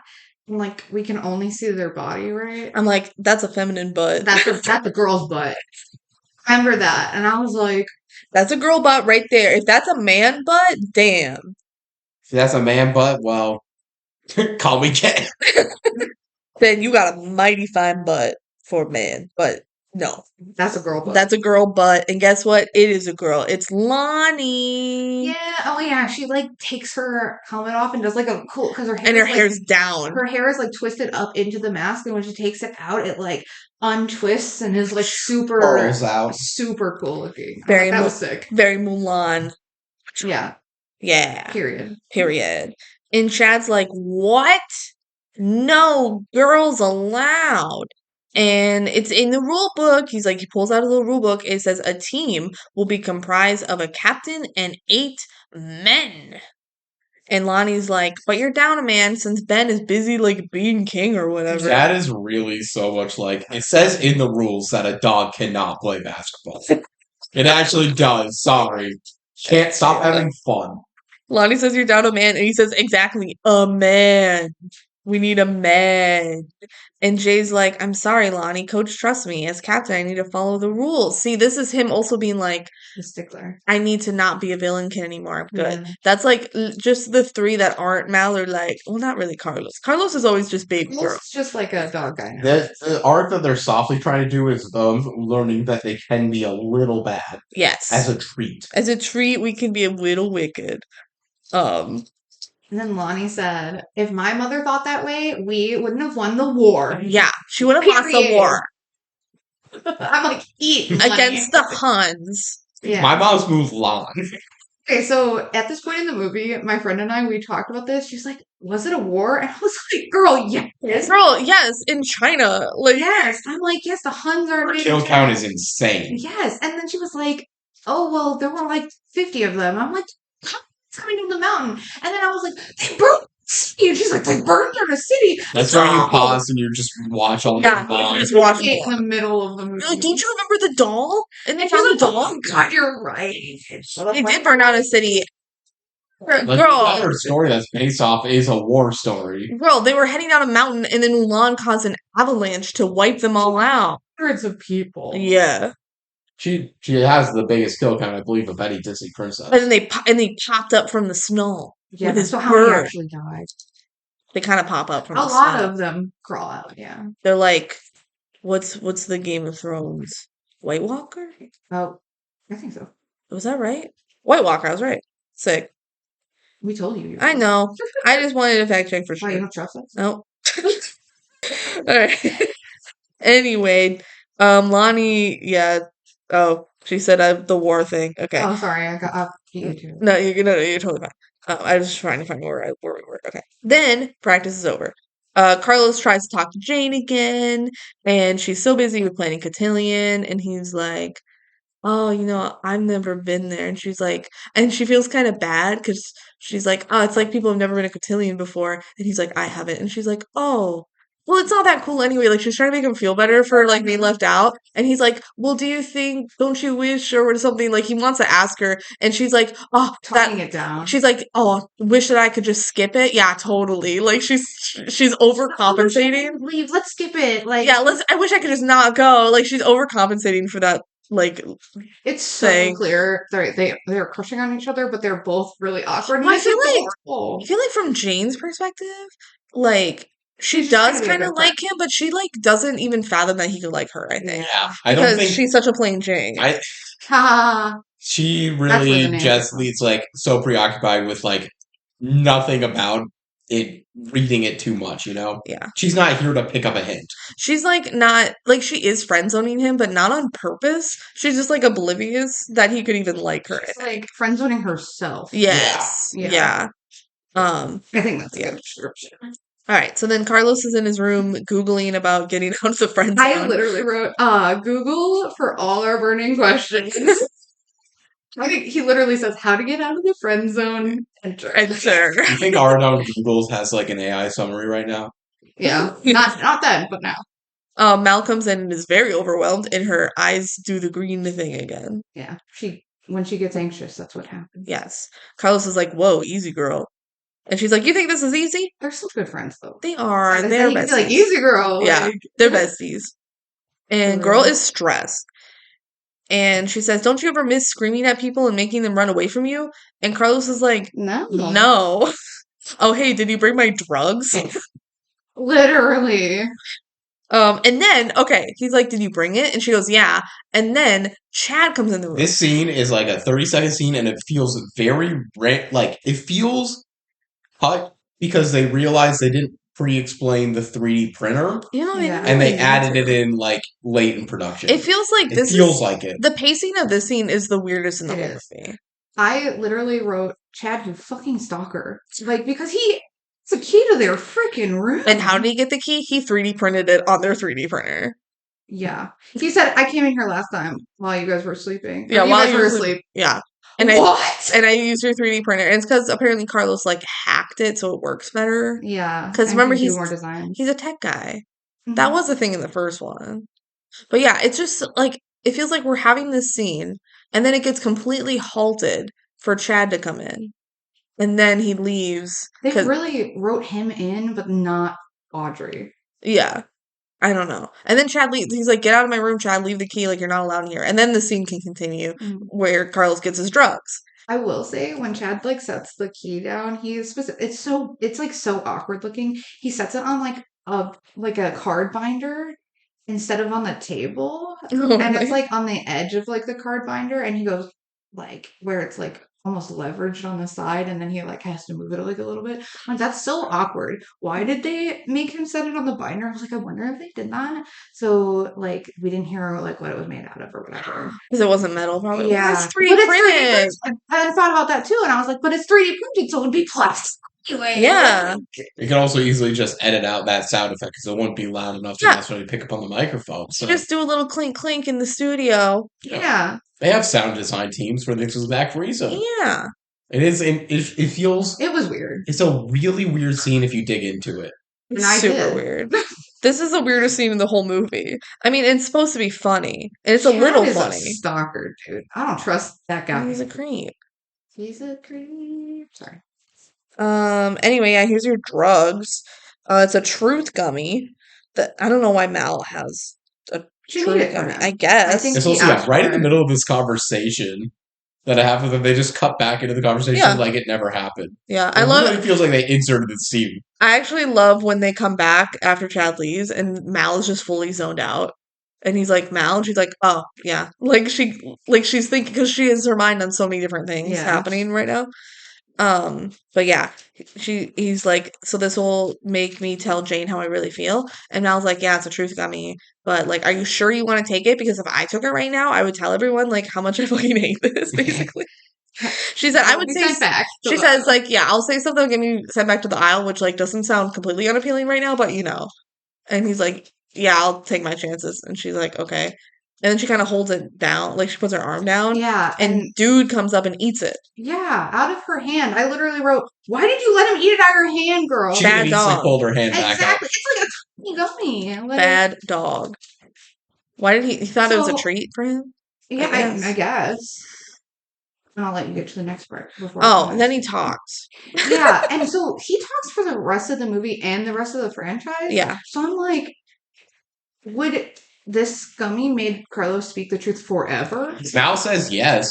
That's insane. could've maybe- But he could have gone to, the play magic, not aisle. The lake. Oh yeah, the enchanted lake. Wait, does that mean dude never swims in the He lake? can't swim in the lake, or else he can't speak anymore. Yeah. Maybe I would yeet him into the lake so he stops talking. You're saying if you could have Bingo talk, you would want her to stop? If He'd she's as probably get annoying annoyed. as dude, I would go Look yeet. her in the face and tell her that. Bingo, I don't want you to talk. Her ears went down. She went. What? Anyway, yep, he talks now and he's like, scratch my butt. And they're like, you Yeah. heard him. He's so out of pocket. I love it. He tells the truth because he had a truth gun. Right.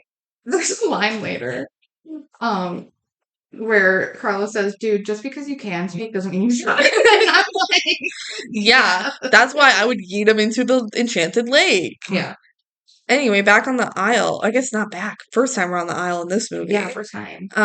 Harry walks in. He Okay, said, him. so this is where we can talk about a game we like to play when we first watched the Descendants movies, where we would guess what their names are because there is a clear pattern on how these characters are named. It's always like some kind of letter or sound that's in their parents' name is how they're named. So Mal, Maleficent, Carlos, Corella, whatever. So Carlos is like a little to yeah. the left, but Well, sometimes it's literally just a letter. J. Jafar. Mulan, Lonnie, that one's A weird. nickname for Milan. I guess. How do you know who her dad is? Yeah, Li Shang. Li So there's Shang. the letter. Oh, you're right. L. Lee. Yeah. Ben works for Belle and Beast. Yeah, And it's BE. So I Yeah. like that. But anyway, we saw okay, here comes a pirate with the hook hand. that he's holding. He's It's holding not the a hook. Yeah. They don't even hide the fact that he's holding it. It's just a comfort thing for him. Yeah, He just holds it because. part of his Yeah, it's dad. good. Yeah, it's from his dad. So clearly that's Captain Hook's son. Yeah, So we're like, what is his name? yeah. And we decided, oh my God, his name's probably Huck. Huck Hook. Huck Hook. Huckleberry Hook. Huckleberry Hook. Yeah. And that's not his name. His name is Harry. What is normal name? I know.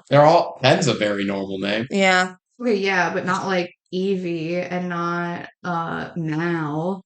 Yeah. I I know people named Mal. Yeah. It's not that weird of a name. Her full name is like Mal. Typically Mallory. Mallory. But they go by Mal. Okay. Okay, fine. Yeah. I mean, your name's Bay. As short for Bailey, but it's Bay. Yeah. But yeah, his name is Harry Hook. And we said we're going to call him Huck anyway. Right. Even though I kind of just call him Harry now. I don't. But Bay doesn't. His name is Huck. I don't even say his last name. It's Huck. Is that Huck. They're at Ursula's Fish and Chips restaurant, and they turn on the TV and they see Mal, and Uma comes in and throws food at the Every TV. time they turn on the TV in here, it's always the same news report. It's like Mal E4. eating with gelatinous. Yeah, Like 4 times it happens in this there's film. like no new news. They have to keep showing the gelatin thing. Yeah, news is very slow in Ardon.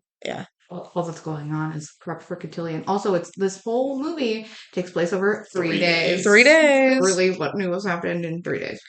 Also, her hair so fire. Oh my god, Uma's hair? Yes. I love it. It's like long aqua braids. Yeah, and it like fades from like there's like lighter blue and then darker blue. It's aqua. so good. Yeah, it's so awesome. It's And they use it in the incredible. choreo. Yes, and she like whips it around. Yeah. It's And awesome. she has the pirate, like the costuming. So their whole like thing is that they're a pirate gang, which is Well, very she's- fun. I mean, she's a sea serpent. I guess. I mean, really, it's just Captain Hook that's a pirate, but I guess now they're all pirates. But, I mean, Ursula Water makes enough sense.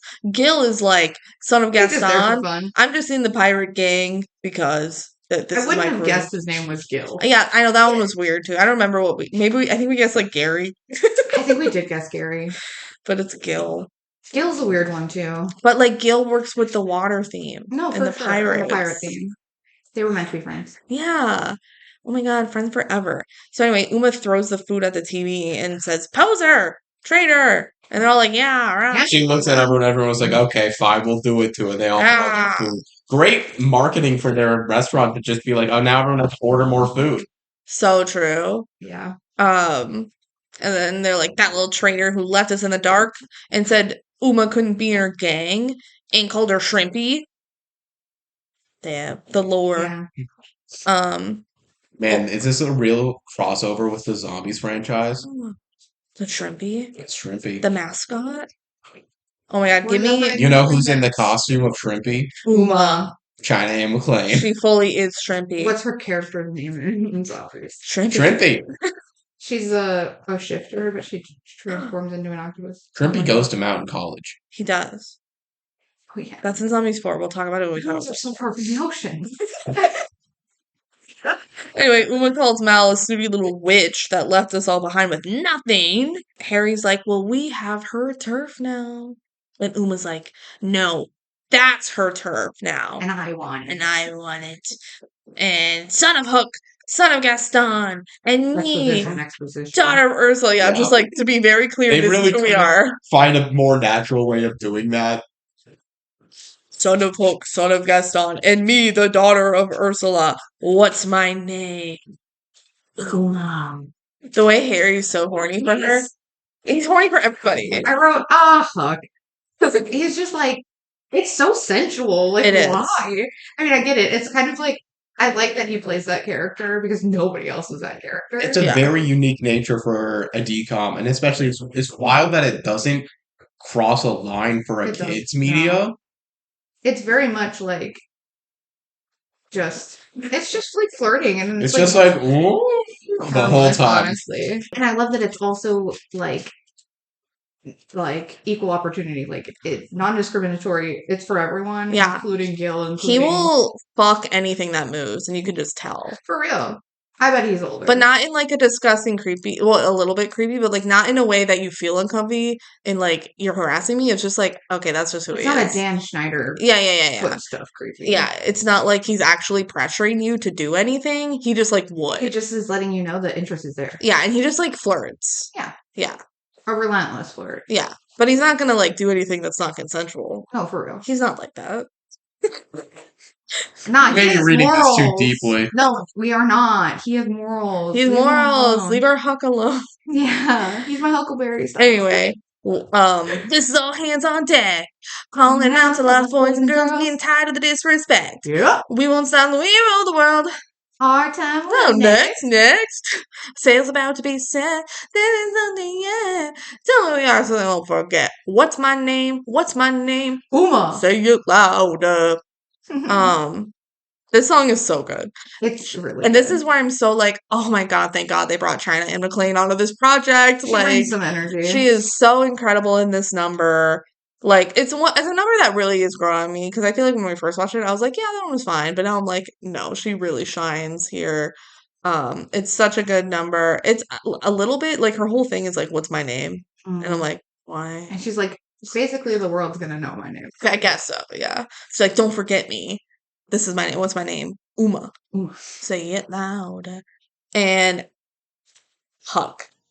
He gets a whole like little rap verse, and it is so much fun. It's very funny. It's like so it's something fun. that the rest of the song is good, but I'm very happy they added this in. You know what they say, bad goes about the fun. Never learned how to count because I'm Number number one. It's a bar of a And so lot. good. He goes, hey, she's the captain, I'm the first mate.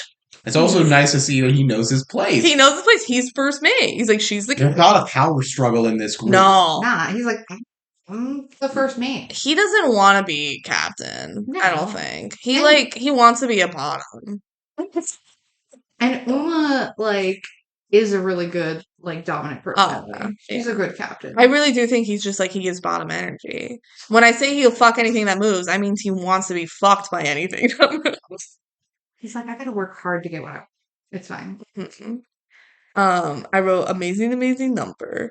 Mhm. What? I love the choreography in this one, especially when, like, Yes. everybody's on the, like, the back counter and they, like, all move as, like, they're one entity and it's, like, It's kind of like waves. Like, yeah, like a wave. But it's so cool. It's so fun. And her hair, and then she gets up on the chair, and the chair is all like decked out with like sea stuff. Yeah.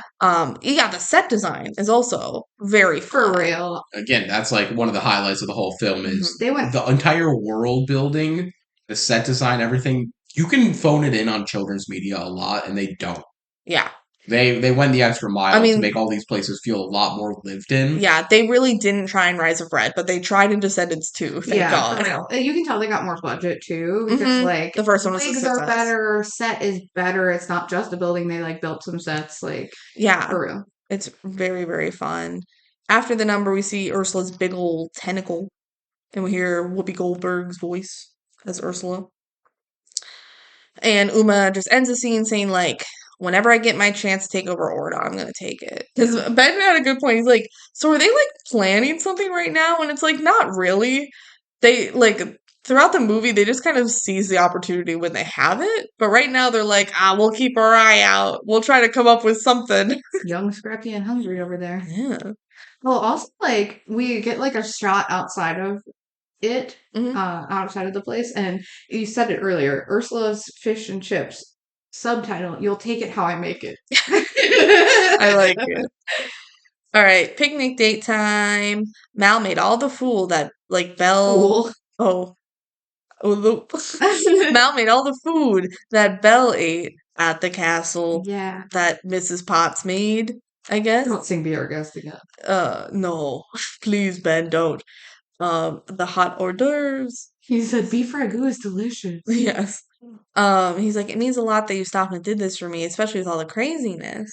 I just want to say that in this scene, the acting is actually really, really The good. the one thing we ever give Mitchell Hope credit for is I feel like the only test he passed was a chemistry test with Dove Cameron. Yeah. But they work well together. Yes, every time they have a romantic scene, it's very good.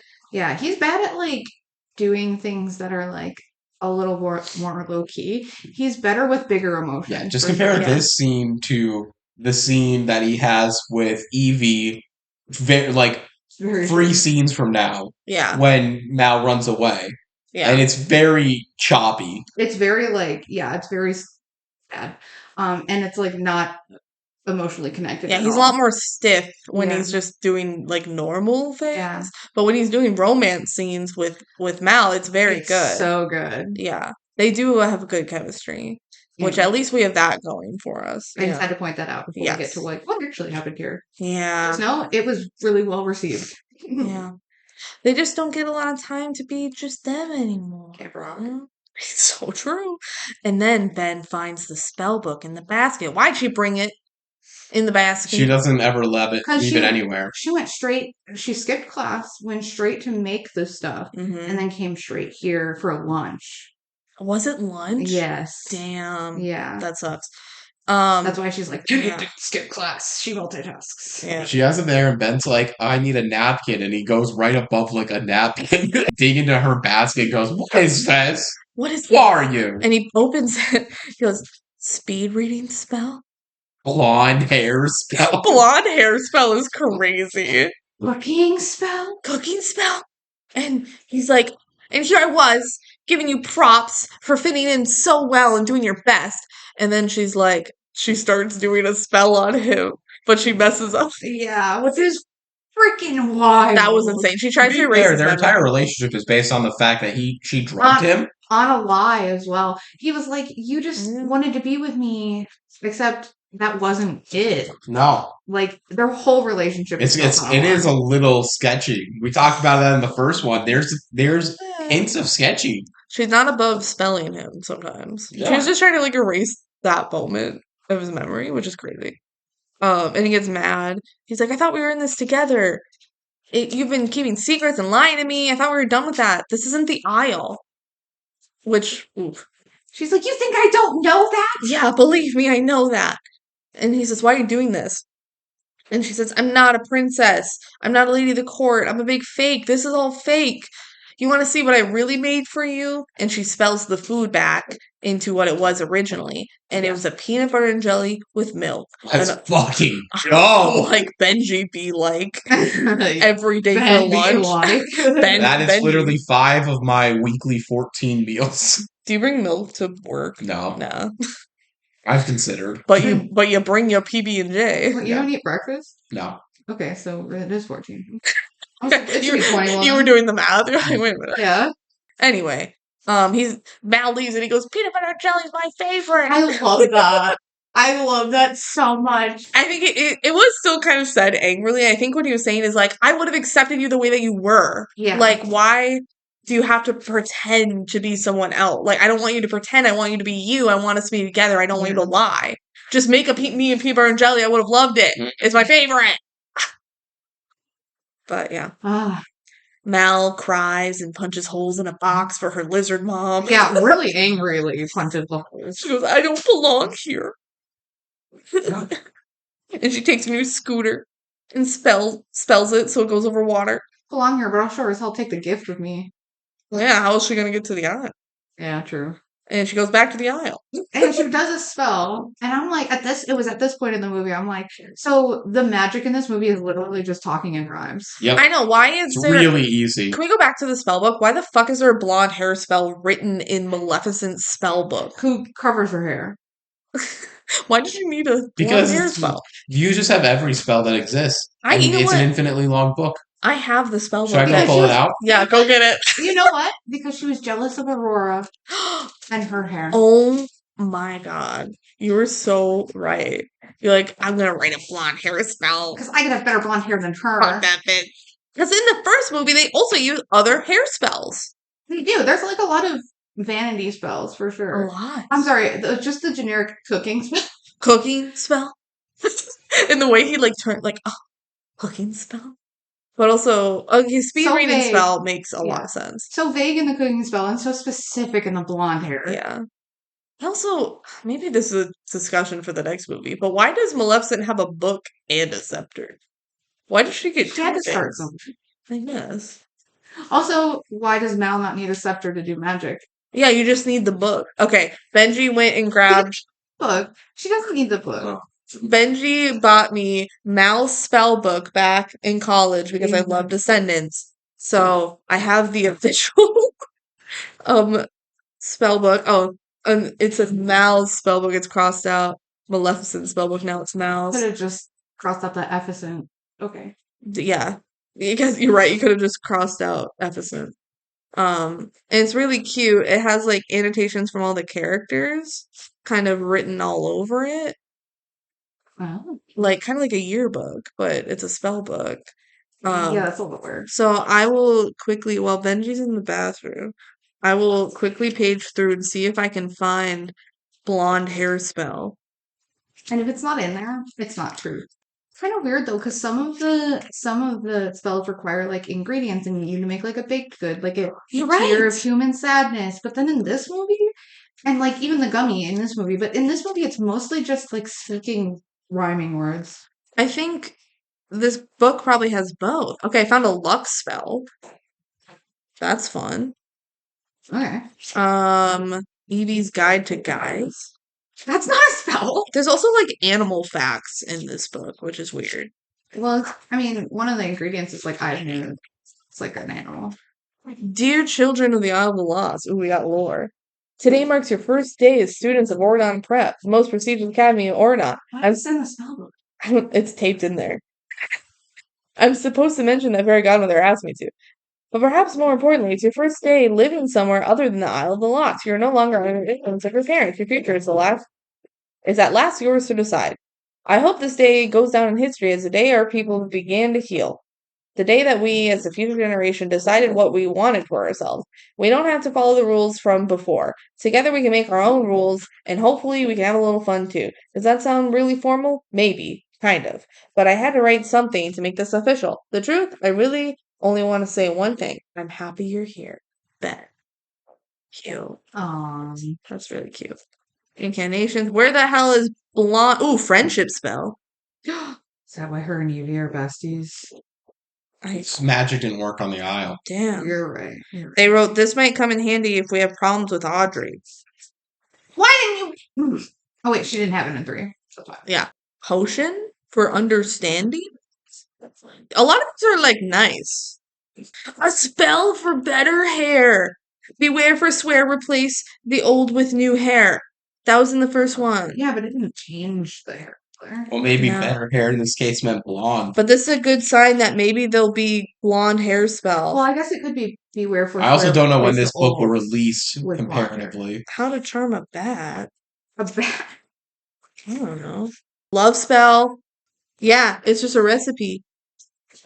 And they write in lots of chocolate chips. No cooking spell. No blonde hair. Yeah, where's the cooking spell and the blonde hair And the spell? speed reading Speed spell. reading. Yeah. Okay. Confirmed. No blonde hair spell. No speed reading spell. No No. transportation. No spell. cooking spell. The one she uses to get the the steed can take me anywhere. There's none of that. Let me None tell. of the spells from book movie 2. Copyright. Oh, copyright 2015. 2015. You know what? That's one. It was just about the first movie. You know, it might be under what was taped in. You know what? You're right. Yeah, you're right. I agree. Head canon for the book. All right. Anyway, Mal makes it back to the aisle. She throws a rock to open up this old hideout. Wait. What? Oh yeah. Yeah, she took the scooter. Yeah, it happens really quick. Her Yeah. scooter jumps in when she gets on the aisle, and the magic keeps going after she's in the barrier. So Yeah. A little what the hell bit. is that? I don't know. Uh-oh. What happened to her Mental. lizard mom? She's in her Brought pocket. Yeah. But like, we never see the rest of the franchise. She died on transport. Maleficent died. She's like, fuck, she suffocated. I didn't punch enough holes. Whoops. No, she fell in the water and drowned. Oh my What? She could have also left her in the aisle. She probably did. She did, Yeah. because there's no way she brought her the sword fight later. We never see Maleficent Probably in again. their hideout somewhere. Later, they have like the wedding short, like the animated short. Do you think they had the lizard? I don't remember. I don't remember seeing the lizard. The lizard just right next to the rings in the pilgrim. Cute. Like, that's my mom. She's the ring bearer. Anyway, yeah, she goes to the old hideout that the BKs had, which is the first we've seen of it. It wasn't in the first one. And you threw a rock and it Enter. opens it. Yeah. Yeah, I think that's fun. Rock. Throw a rock at a sign that says "Beware falling rocks." or whatever, Yeah. which is funny as It's heck. cute.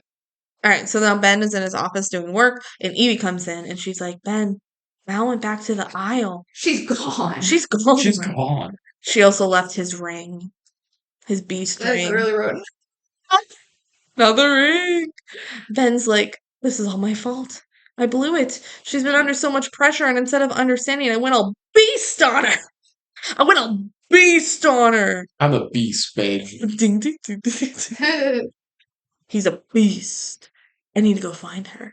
And Evie's like, you need to take someone who knows the aisle. I'll go with you. She really doesn't want to. She doesn't want to go. And he's like, yes. I mean, are you sure? And she's like, That's a good yeah. friend right there. Are you Yeah. sure? Yeah, he like acts like, are you sure? Because he can tell like she doesn't actually want to No, go. she's like really distraught about it. Actually. Yeah. And she says, yes, I have to. And we'll bring the boys because there's safety in numbers. But Yeah. let's get two things straight. Promise me I won't get stuck there again. Baby. And Ben says, I promise. And then Evie goes, second, you're not going dressed like that. Which is so valid. So she takes like his leather jacket and makes it all like villain, like rhinestones, all torn up and stuff. Like, I don't know, he has to blend in with the aisle. Back on the aisle, Mal goes to Lady Tremaine's curl up and dye, like dye your hair. DYE. Yes, it's very fun. Funny. Closed until midnight. Yeah, closed until midnight. Because is that when that's It's when definitely a Cinderella was gonna- reference, but it feels like went to be open till midnight. Yeah. So she's always at a party until midnight. That's Yeah, why. so that's when Cinderella fucks off and we finally be here without her. She's I supposed to don't be know. back home by midnight though. No. Whatever. You don't need her know. to work. You know, Right. Oh, I don't know. It's so she's that also not there. in actuality, when they're making this movie, they're like, we don't want anyone else in the store. She's out Or there in the shop. raising her children like Chad You're and right. Chloe. Yeah, Chloe Yeah, 'cause Charmy. that's someone in Yeah. the movie. But they're like, we don't want to make extras in this hair shop or anyone else. It's literally just going to be Dizzy and Mal. So Dizzy is in there sweeping. Meet Dizzy, the daughter of Drizella, who is one of the stepsisters from Cinderella. And she says, Mal, you're back. Is Evie back too? No, literally, like immediately. Fangirls. Yeah, she just wants to see Evie again. She like is obsessed with Yeah. Evie. Which And- is fair. Yeah. And Mal's Me like, too. has your grandma given you any customers yet? No, not really. She's gone from wicked stepmother to wicked grandmother. Mal's like, you used to do Evie's hair, right? And Dizzy's like, yeah, I thought of little braids. And she's like, any thoughts for me? And then Dizzy just like roasts Oh her, my god, she literally says, like, I can't see where your face ends and your hair begins. which is a dig at Dove Cameron. But it's also so valid.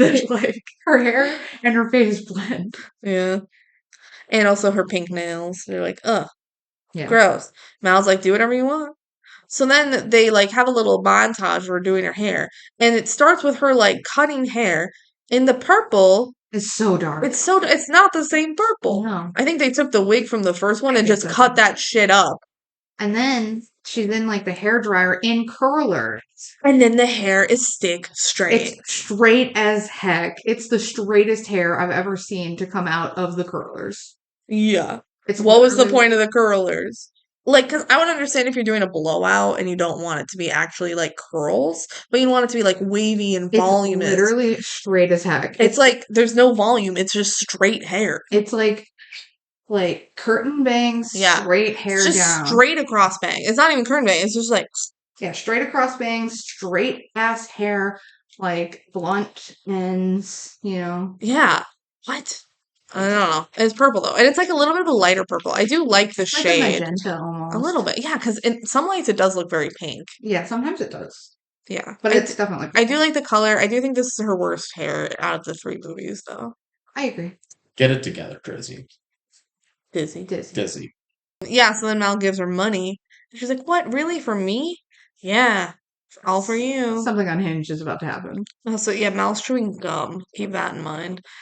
Harry comes in. She's a bad girl. She's a bad girl. She chews gum. Harry comes in and is like, fork it over. And Dizzy gives him all the money. Sad. Very sad. He sees that Harry sees that she just got paid, but it doesn't. Neither Mal nor Harry like interact with each other at all until the Dizzy parts are done.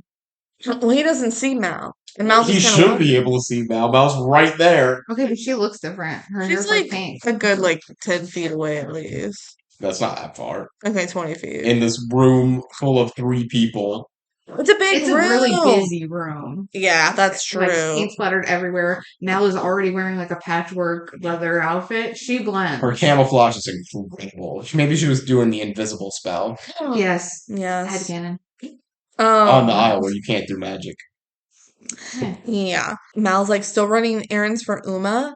And he's like, oh, fuck. Well, what a nice surprise. She couldn't help it. Just wait until Uma hears you're back.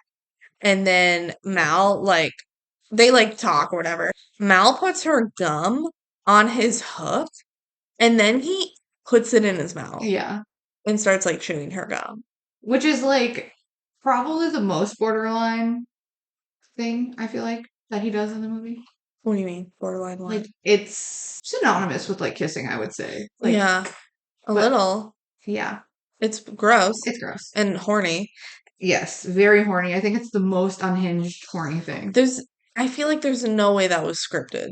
If that was scripted, I I'm bet it was flabbergasted. I think he improv that. Gotta remember, the producers knew they were dating at the time. Yeah, That's true. I don't know. They When could they're do a dating- little more with them. When they're dating, it's better. It's Yeah. still gross. What probably for movie making wise, it probably wasn't her gum he put in his mouth No, because they have a cut in there. It was Yeah. probably his gum, and then you just put it back. it probably wasn't even gum. It was just a prop. Oh, really? Yeah. Oh. Yeah. Anyway, yeah, and then he leaves. Ben and the gang leave to go to the aisle, and he has his grungy aisle outfit on now. And Dude wants to come too. I just want to say his aisle outfit has the Oregon prep symbol on it, Yeah. and like on the breast, and then also a huge one on the back. Who's gonna wear that? Evie, you're giving him away. Literally, that's what I'm saying. Yeah. Dude wants to come too, and they're like, "Yep, he talks now." Wait, no, And you gotta stay you gotta stay behind. behind. So they get in the limo and leave dude behind, and they cross the magic bridge, and they get to the aisle. And Very small note. Another just small world building thing. This limo has Ardon flags on it. yeah, I really like the Ardon flag design. It's a very small thing. oh yeah, Ben was like, "I love for the how flag." stupid the blue and yellow designs that they have throughout a lot of the movies are, this flag actually looks like a real country flag. Idiots. It's a nice flag. And I had this whole thing about like them covering the limo with a tarp Yeah. and me thinking that they weren't going to cover the whole thing and the tarp's not big enough, but then they do cover the whole thing. I'm like, whoa, why do they have such a big tarp? And we went back, they had 2 tarps. Yeah, they had to. So that was a whole roller coaster I went on. And I knew going it through from the notes. beginning. I'm like, oh, it's 2 tarps. Why do they have tarps there? Yeah, and they were just there. It was something I wanted to harp on, and I'm like, no, it's legit. Also, like, if anybody walked by and saw that, like, it's like, It's so clearly a car. It's so clearly a limo. Yeah. yeah, and also like, it's in the middle of like just like yes, like an alley, but it's like not like parked. It's like sideways. Yeah. And I'm like that. And if people know the area, they're gonna know that that wasn't there before. So I'm like, your catalytic converter is stolen. Oh, true. Also, they're right by this giant like tube tunnel thing that leads to Uma's ship. Yeah, I'm like, why do you park there? Mm-mm. It's the closest way off the bridge. Yeah. I guess, especially if like That's also, they say that Uma took over their space that they used Their to run. turf. So it That's could have true. been their old turf. That's true. But Ben goes, "What's in that tunnel?" And they go, "You don't want to know." Yeah, they wouldn't know that yet. Well, they're saying that's where we used to steal candy from babies. No. I just also think like, okay, well, later Uma's on a port, right? And that's probably at the front of the island. Mm-hmm. So like, I guess that makes sense too if they come in through it Mm-hmm. logistically. Okay. So they're like, let's keep it chill and not let our parents know that we're here. Yeah. So then they go down an alley. Chill. Yeah, chill. And some kids try to rob Evie, and Evie like looks at their little faces and is like, just keep it. Yeah. And she gives them their whole wallet instead of just like some money. yeah, the whole wallet. And I'm like, is all your money from the stuff in there? What about Like, your ID? her school She ID. probably didn't need to bring all her money on the trip. Probably having some That's money is don't blame useful. me. Having some money's gotta be useful on the aisle. Yeah, for sure. Well, Like when you what want if to they give it to different money? kids. They probably have the same money, same country. But they don't get like imports or anything. They probably do get like shipped food and supplies and stuff. They I live don't on think an they grow island. it all on their own. Yeah. But they don't get chocolate or strawberries. Right. Yeah, but that's to punish them. Damn. So, Ben wanders off without anyone Of noticing. course he does. They're so bad at keeping an eye on him, actually. But And- he's also like just running off and He like, just a new wanders place. off, yeah. And he tries to just shake a guy's hand, and the guy goes like, "Rawr." He gets like growled at. And they're like, you need to act more chill, Ben. Let me This is a good time for a song. We haven't done one of those in a while. let me tell you something you can't really trust.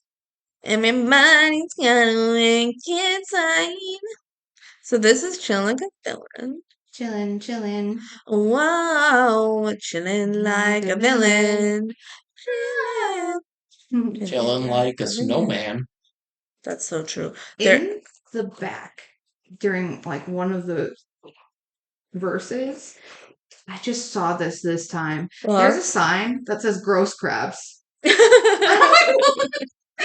That's so fun. Buy that.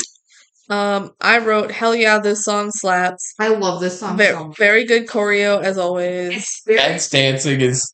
Bad. It's so funny. We said it gives Jason Segel and the Muppets opening song. And he's so into it. Ben is so into the dancing and is. stuff. And I'm like, the showmanship in this like whole number is so good. Yeah. And I'm like, there's one part where they like jump up onto The the fence. fence. I and love that part. They're doing like a squat walk Yeah. on it. I'm like, oh my God, I would fall off. Yeah, I love the fence part.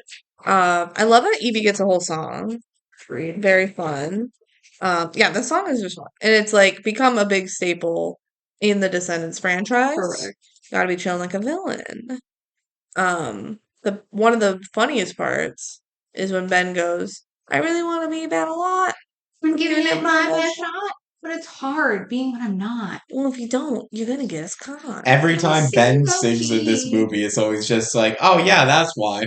Oh yeah, That's why this doesn't happen that often. we don't let him sing much. That's why they gave the duet to Evie and Mal. Yep. Yes, not and we Ben will and talk Mal. about that soon. So soon.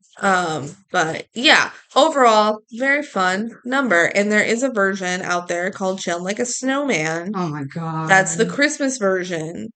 That Like a snowman. a snowman, but you gotta make it 10 feet tall or something. I don't know. So dumb. It's pretty funny.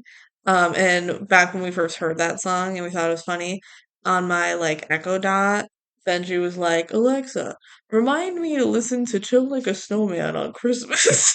And then when Christmas came around like 7 months later, we did. listened to it. That's I got a reminder. It's really funny. But yeah. Then Ben runs into Gil. Oh shit. Wait a minute, you're King Ben. Oh, he doesn't recognize for a bit, and then he looks at the posters for the poster. coronation. Really mean that They they're don't or even for the look okay. cotillion. Yeah. Really mean that they have these posters for the cotillion when all it is just a TV special for them. That's true. Yeah, they can't go. Yeah. Freaking rude. They're like, tune in on probably the one channel you have. The public access channel, yeah. Anyway, they usher Ben away, and Gil's like, "Oh, hey, Jay, Carlos, Edie, what's up, guys?" Like, he's so funny. Oh, I should go tell Uma. He's a lovable idiot. Yeah, Gaston is not this much of an idiot, and he is dumb, but he's not like this. What's the word I'm looking for? stupid. No, not stupid. Oblivious. Oblivious. Thank you. He's not this oblivious, but he is dumb. All right. Ben then goes up the secret hideout to talk to Mal. They're They keep throwing They're- rocks at these signs. a Yeah. different place than Drizella, Dizzy's like hair studio, but still throwing rocks at a sign. to No, open it. the first time she was at the hideout, it wasn't Drizelle's that had the rock. It's the same hideout. Oh, okay. Mal just went there first. The hideout is so cool. It is really cool. We finally get to see the inside, and they like spray painted all the walls. Yes, and there's like a bunch of Long Live Evil logos. I actually saw all of them this time. I saw the Evil Queens, and I've never seen that one before. And I was like, oh. And obviously we saw Jafar's in the first. Yeah. Very, very fun. Yeah. Yeah, so Mal's spray painting. And I wrote the place pretty sick, not gonna lie. He says, Mal, I'm so sorry about our fight. It was all my fault. Please come home. And she says, Ben, I am home. Yeah. And he goes, I brought the limo. It's a sweet ride. Which is hilarious. Ben's entire plan was, I'm going to take all the blame, And then I'll just say, come on the limo. and she'll come. Yeah. And she says, I don't fit in. Like, I tried to, but I don't. And he says, I'll change then. Like, I'll be the one to change. Change. Crying. Like, I'll blow off school more, whatever. And she's like, no, Ben. He's so desperate. Yeah, for it, I for know. the relationship. And I'm like, that's simultaneously very sweet, but also very not healthy. Mhm. I'm like, Ben, no. And she's like, no, I don't want to be a bad influence. That's the whole thing. It's like, I can't have everyone turn on me and you. And he's like, please don't quit us, Mal. The people love you. I love you. Don't you love me? And Awkward silence. she takes his ring, but she doesn't say she loves him back. And then she gives him Rest in peace. She gives back the ring. She says, I have to take myself out of the picture because it's what's best for you and it's what's best for Oradon. Ben, please go. Please leave. And then he leaves. It's very sad. It was pretty heartbreaking, It's actually. heartbreaking. And so Ben heads down and he's like, Mal's not coming back. And then he walks down the aisle and they just let him leave. They let him walk away. Down fucking, what's the word? Road in between. An alley? Yes, down the alley. Down the aisle. Getting married. Married is what brings us together today. So they're like, Mal, come down. And she's like, no, go away. And then they turn around and they go, wait a minute, where's Ben? Literally. He's gone for 30 seconds. And they're like, oh, there you are, Ben. But it's not him, and it's he's Harry. freaking gone. He's just gone. Harry comes up and he's like, yep, we grabbed him. Like, within literally 30 seconds, Harry comes up like, that was He's easy. been following you, and we got him. We got him. If you want to see him again, have Mal come to the chip shop alone tonight. Uma wants, I wrote vision. There's no way that's what it said. Uma wants a meeting, maybe? Yeah, I think a meeting, I don't know. A discussion? a visitation, A visit? That maybe a is it. visit. Instead of a vision. I don't know. That was weird. Anyway, then Harry flirts with Jay. Yep. He full on flirts with him. He's like, "Ooh, Jay, you looking good." Like, for what he says, but it was so flirty. It's so flirty, and I'm so here for it. I will talk a lot about my ship of Harry and Jay in the third movie Your jump ship. specifically, but like just so you all know, The seeds are It there starts in here. this. the seeds are planted Yeah. heavily, and just like his seed will be planted. That. No, leave it in.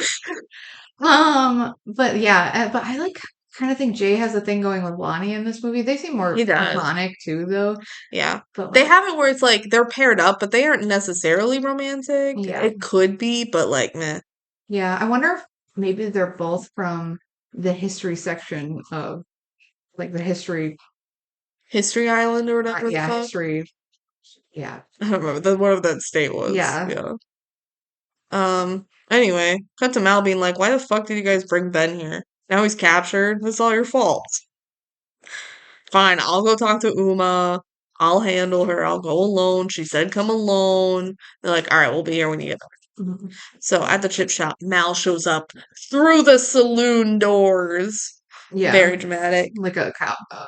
Yeah, Yeah, like a cowboy. And she sits on the chair with the chair backwards. They make digs at each other. Yeah, Uma's saying something like, you went up and left, and we're 20 years into a garbage strike. Oh. And I was like, Seems okay. like a very What? ineffective strike. I'm like, what does that mean? But also war. Lore. I'm like, Yeah. 20 years. My take is that they're like, oh, we're not going to take out our garbage so that they have to come and do stuff. Because garbage strike is often like garbage men won't take stuff out because they're doing a strike that will make it so government doesn't, like, they're forcing you to pay us more because otherwise garbage is just piling up on the streets. Oh, that makes actually a lot of sense then. Well, then it just makes the aisle stinky. Yeah. Well, it does kind of look. It looks kind of stinky. Yeah. Anyway. I'm just saying their garbage union maybe should realize they're not getting what they want. 20 years. Yeah. Uma's pissed that Mal has a perfect little life and the rest were left behind. And Mal's like, well, leave Ben out of it. And she's like, all right, No. let's arm wrestle. She's like, all right, if you win, Ben is free to go.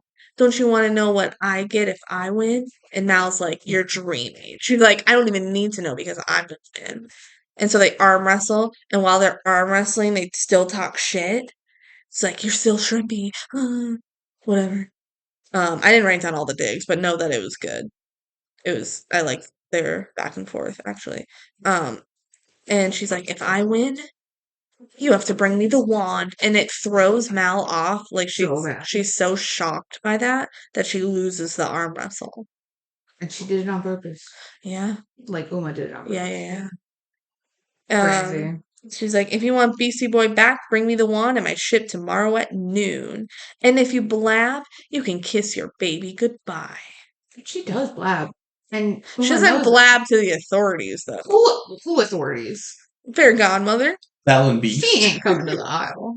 None of them. They could have just sent They the have the forces. limo. They have There's the limo, probably like, multiple limos. they could have brought like Fairy Godmother with her wand, and Fairy Godmother could have just like Bippity fixed the boppity. problem. Jail. Yeah, handcuffs, whatever. This is treason. Bippity boppity bodied. So the VKs are like, shit, how do we get the wand? We can't just like hand it over. Oh, let's just 3D print one. Yeah. Sick. And we'll make smoke bombs for a distraction. Sick. Using Boom. Easy the chemical, plans. the hair chemical. They just like come up with this plan in like 2 seconds. And then Evie and Mal talk about how Dizzy did her hair. Oh my god, it looks amazing. And Carlos and Jay are like, all right, we'll get the fake wand. Mal and Evie, you go see Dizzy to make the smoke bombs, whatever. And so then at the shop, Evie and Dizzy reunite. They are so sister coded. It They're is so adorable. They both love fashion. Evie is such a good older sister to Yeah, Dizzy. it's very cute. Dizzy asks about Ordon. She's like, is it everything we dreamed of? Yes. And then she, Smell ice cream. yeah. And she shows Evie, like, she kept her old sketchbook and they look through it. Oh my gosh. And she's like, you can take the girl out of the aisle, but you can't take the aisle out of the girl. It's very cute. So wholesome. So then back at the dorms, they find Chad using the 3D printer again to make a little Chad action figure. Wasn't this 3D printer just prints in full color? Oh, yeah. It's a magic 3D printer. You're right. He acted. Yeah. And they start making a wand, and Chad's like, why are you making a wand? Your business. And dude is like, Ben's been captured. Dude, what the hell? And Lonnie hears the whole thing from the hall. And yes, sneaky Lonnie. And Chad's like, who do you think would be king if something were to happen to Ben? And Jay's like, is it just me or is that in really poor taste? Yes, that one liner. Is the villain kid here? Are you sure you're not the villain? Kind of the theme of the first movie. Anyway, at the hair shop again, they make the smoke bombs. And Dizzy gives Evie some accessories. Yes, I just wrote Dizzy is so precious. Yeah. She says, it makes me so happy, you know, that you're wearing something of mine in Oregon. Yeah. Almost as good as being there myself. Baby. And Trauma bait. Evie's like, I wish I could take you with me. At least one of us got our dream. They have all these lines that are just like so manufactured to get her to be like guilt tripping. Is this like an allegory for the American dream? Maybe. But remember in the first movie when they're like, you guys are going to Oregon, and Evie and all the rest of them try to run away. They hated the idea. But they retconned this into being her dream. Yeah. Which So maybe it's because they were doing that in front of their parents. Yeah. She was excited once they got there. Yeah. So maybe.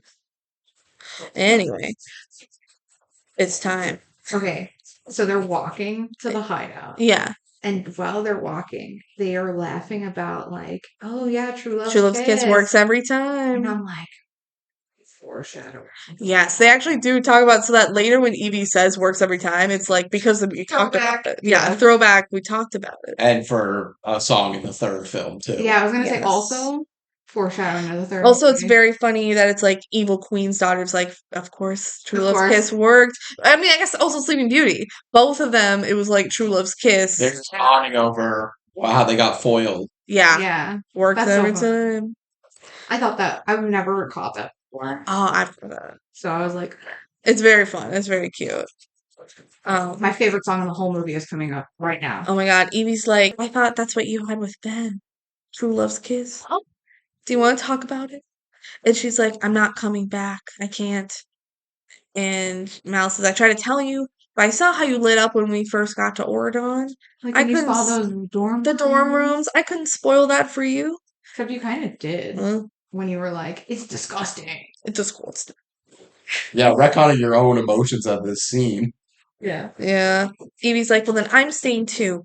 And Mal says, no, you're an Oregon girl. I have and always will be the girl from the aisle. And then they walk up the stairs and pull out their kazoos.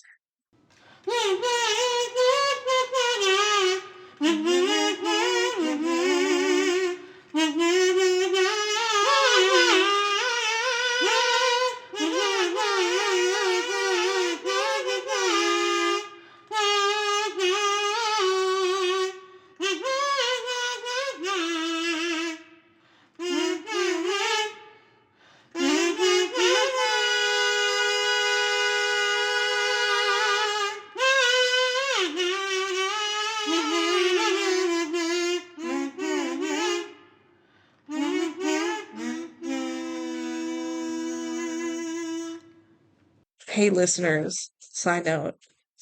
Look right now. There may or may not be a full version of my wooden Change a Thing kazoo cover On posted on Spotify. our YouTube channel. You should add it to Spotify. Maybe. Can I do that? Oh, I don't know. Hey, it's transformative. I think so. I just don't know how to post something to Spotify. A song. I know how to post podcasts. Maybe we'll figure it out. But for It sure, can't be that different. go on YouTube and check out my full cover of Wouldn't Change a Thing. I'm going to. And maybe I'll release more if people Please do like space it. between. And know that That'll be my comment. I know it doesn't sound good, and that's the point. Is that it's funny. Yeah, have you total side note, but have you ever seen like Donald Duck singing like Bring Me to Life? I watched the like duck cover of like LS I See the Light from Tangled. There's That also was really funny. Donald Duck, this song that I'm about to say is like kind of canon. He could sing this because it's from Kingdom Hearts, which he is in. Oh my god. Simple and Clean. So he's like, it's so hilarious. Oh my gosh.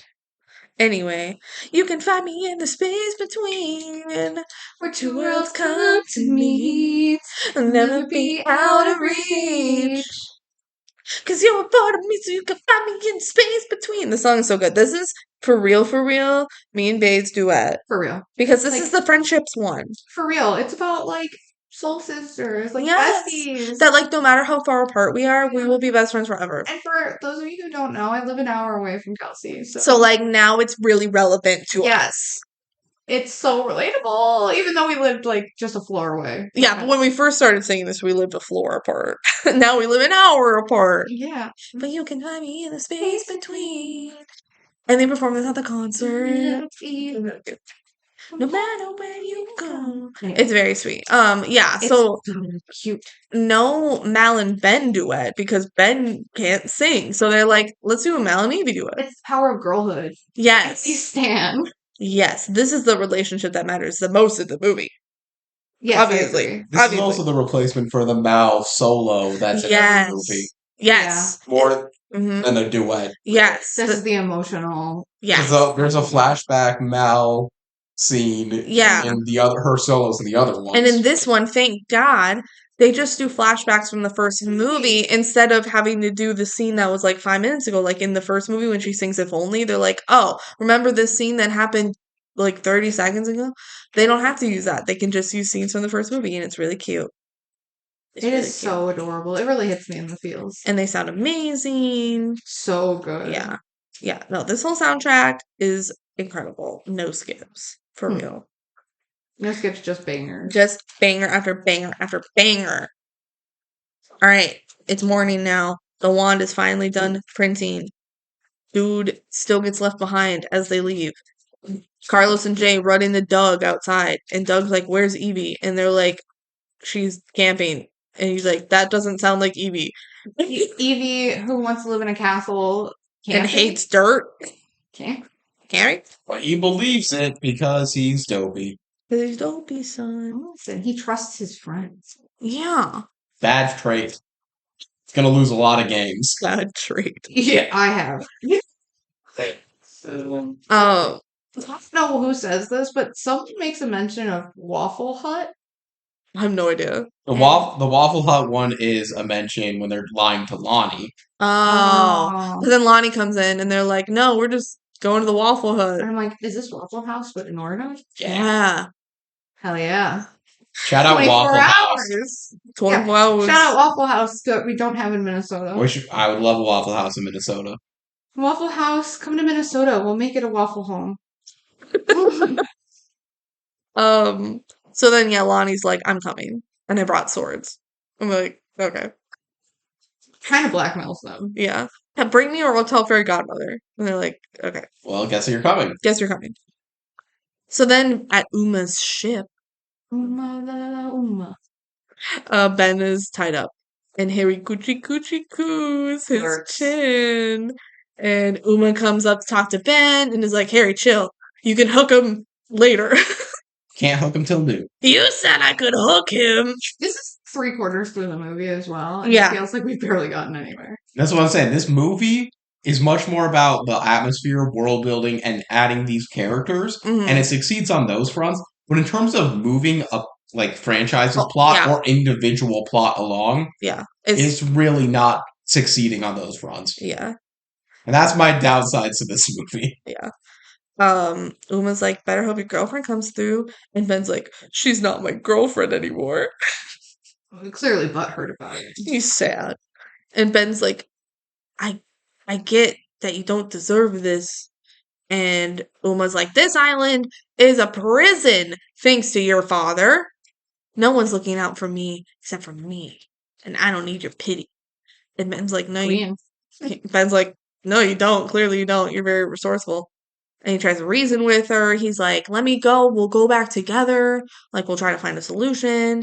And she's like, oh, now I get an invite? I wonder why. Uma says, when you brought those 4 to Ornan, that's the maddest I've ever been. And Ben's like, I never thought about it that way before. That I hurt the people I didn't pick. Really? Yeah. He's like, the plan was to start with 4 and then do more. But I guess I got busy being king. That's lame. I'm sorry. He's like, It's both a good and a bad apology. like he's trying to like kind of work through it in his mind. He's like, that's a good point of like, why did I stop? And he says, I guess I got busy, It's but that's like lame. not that long. It's been 6 months. Yeah, but also he hasn't shown any more initiative to bring more Mhm. over. No. He's like, You oh, think- these 4 worked out. We'll just keep them. I guess you would think they would want to do it every year. Yeah, you would think it would be on a year cycle, not a 6-month cycle is the thing. And Yeah. it's Yeah. canonically 6 months. But arguably, he should be working on marriage. Yeah. Like sending people invitations and being like, you can do Or like it. applications or something. Yeah. But yeah, he's like, come back with me, Uma, and be part of the solution. And she says, no, I don't need you. I'm gonna get there on my own. Queen energy, honestly. Like, let's say, Uma, there's a world where you don't win this battle. Maybe keep your options open. For real. All right, so then Lonnie and the boys meet up with Mal and Evie. They're like, "Oh, Lonnie, we're glad you're here." And then they see Dude snuck onto the limo, so he's Yeah. here too. They head into the big tube tunnel that leads to the ship, and the song starts. Ding, ding, ding, ding. Finally, let's get this party started. I swear I'm cold-hearted. I don't remember which is that, but the song is "It's Going Down," and this song is so fun. This is my favorite song in the movie Descendants 2. That's a little crazy, but also okay. Every song's a banger, so I'm not even gonna be mad at like anyone's answer. Basically, I think it's just a really interesting, like, fight that they were doing in here. It's out of everything in this movie, sounding so. It has like a genre to it, It's a lot more of this modern pop, but techno-inspired pop, in a lot of ways. This is very Broadway inspired, and it Yeah. actually works. Unlike Evil Like Me, Right. which really flopped despite Yeah. having all the talent behind it to make it work. now let's all just be smart. Although for you that must be hard.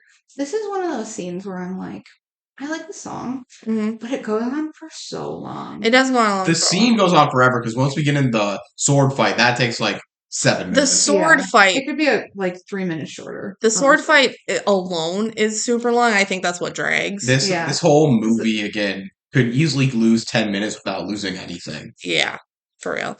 But so the chorus is, let's go, bring it up.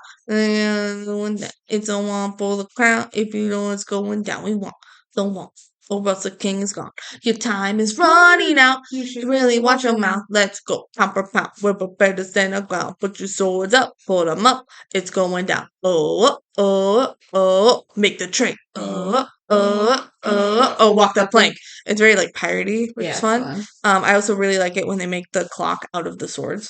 It was a really Yeah, that's fun fun. choreo. I also really like when they do Ben's part. It's stupid in the way I like DCOMs. Hey, we have to choose. We don't have to light the fuse. Mal, whatever you do, it's gonna be a lose-lose. There's gotta be a better way. Uma, so give me a chance. You'll have your say. Silly king, you gonna give me a chance. Well, not a chance. Whoa, make the trade. And so they make the trade. Yeah. And well, at Not first, without some tension. Uma's like, show me that it's real. And so it's like, fuck. And then dude comes in, and Carlos kind of like, hey, dude's here. And so Mal's like, oh, okay, bibbity bobbity boo, dog, will speak now. Yeah, so this is the part where I'm like, okay, but magic doesn't work on the aisle. Apparently the wand The wand is supposed what to. made the barrier, so I think it's exempt. Okay, I think the wand is the only thing that'll work on the aisle. Is why they wanted the wand. okay. And maybe King Triton's, Yeah, I didn't read Yeah. the book. yeah. Like these good magical items and not the bad magical items, basically. Like that makes sense to me. Enough that like for this plot to work, you know. But yeah. So Bibby Bobby Boo make the dog talk, and so dude talks, and they're like, oh my god, it's the real wand, because they don't know that he could already do that. Yeah. So then they trade the wand for Ben, and they realize that the wand is fake, and Uma's like, no, you can't keep winning, something, whatever. And then they throw the smoke bombs, which are like colorful, Yeah. ooh, paint kind of, and then they sword fight, and the sword fight goes on for a very long time. And I wrote So- also, they wouldn't even have the swords if it wasn't for Lonnie. Their original plan was just throw the smoke bombs and run away. And that still would have worked. Would it have? Because they spend like 10 minutes sword fighting. Now this time they're like, oh, we got the swords, let's fight. Might as well fight. We got the swords. So lots and lots of fighting happens. They Now, can't kill any of them, though. I know, they never stab each other. It's crazy. Mal and Detectives Uma. now. Mal and Uma fight, Carlos and unnamed pirate, Evie and unnamed pirates, Lonnie and unnamed pirates, Lonnie's a badass. Jay and Harry, Look. Huck. Oh my god. They fight, and the tension. The sexual tension. Oh my god. It's crazy. And then Jay steals Huck's hook. And throws it in the ocean. Yeah.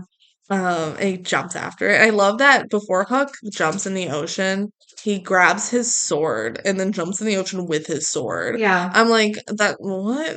That's gonna make it harder for you, Rosie. Yeah, I feel like it will. But that's his character in a nutshell. Yeah.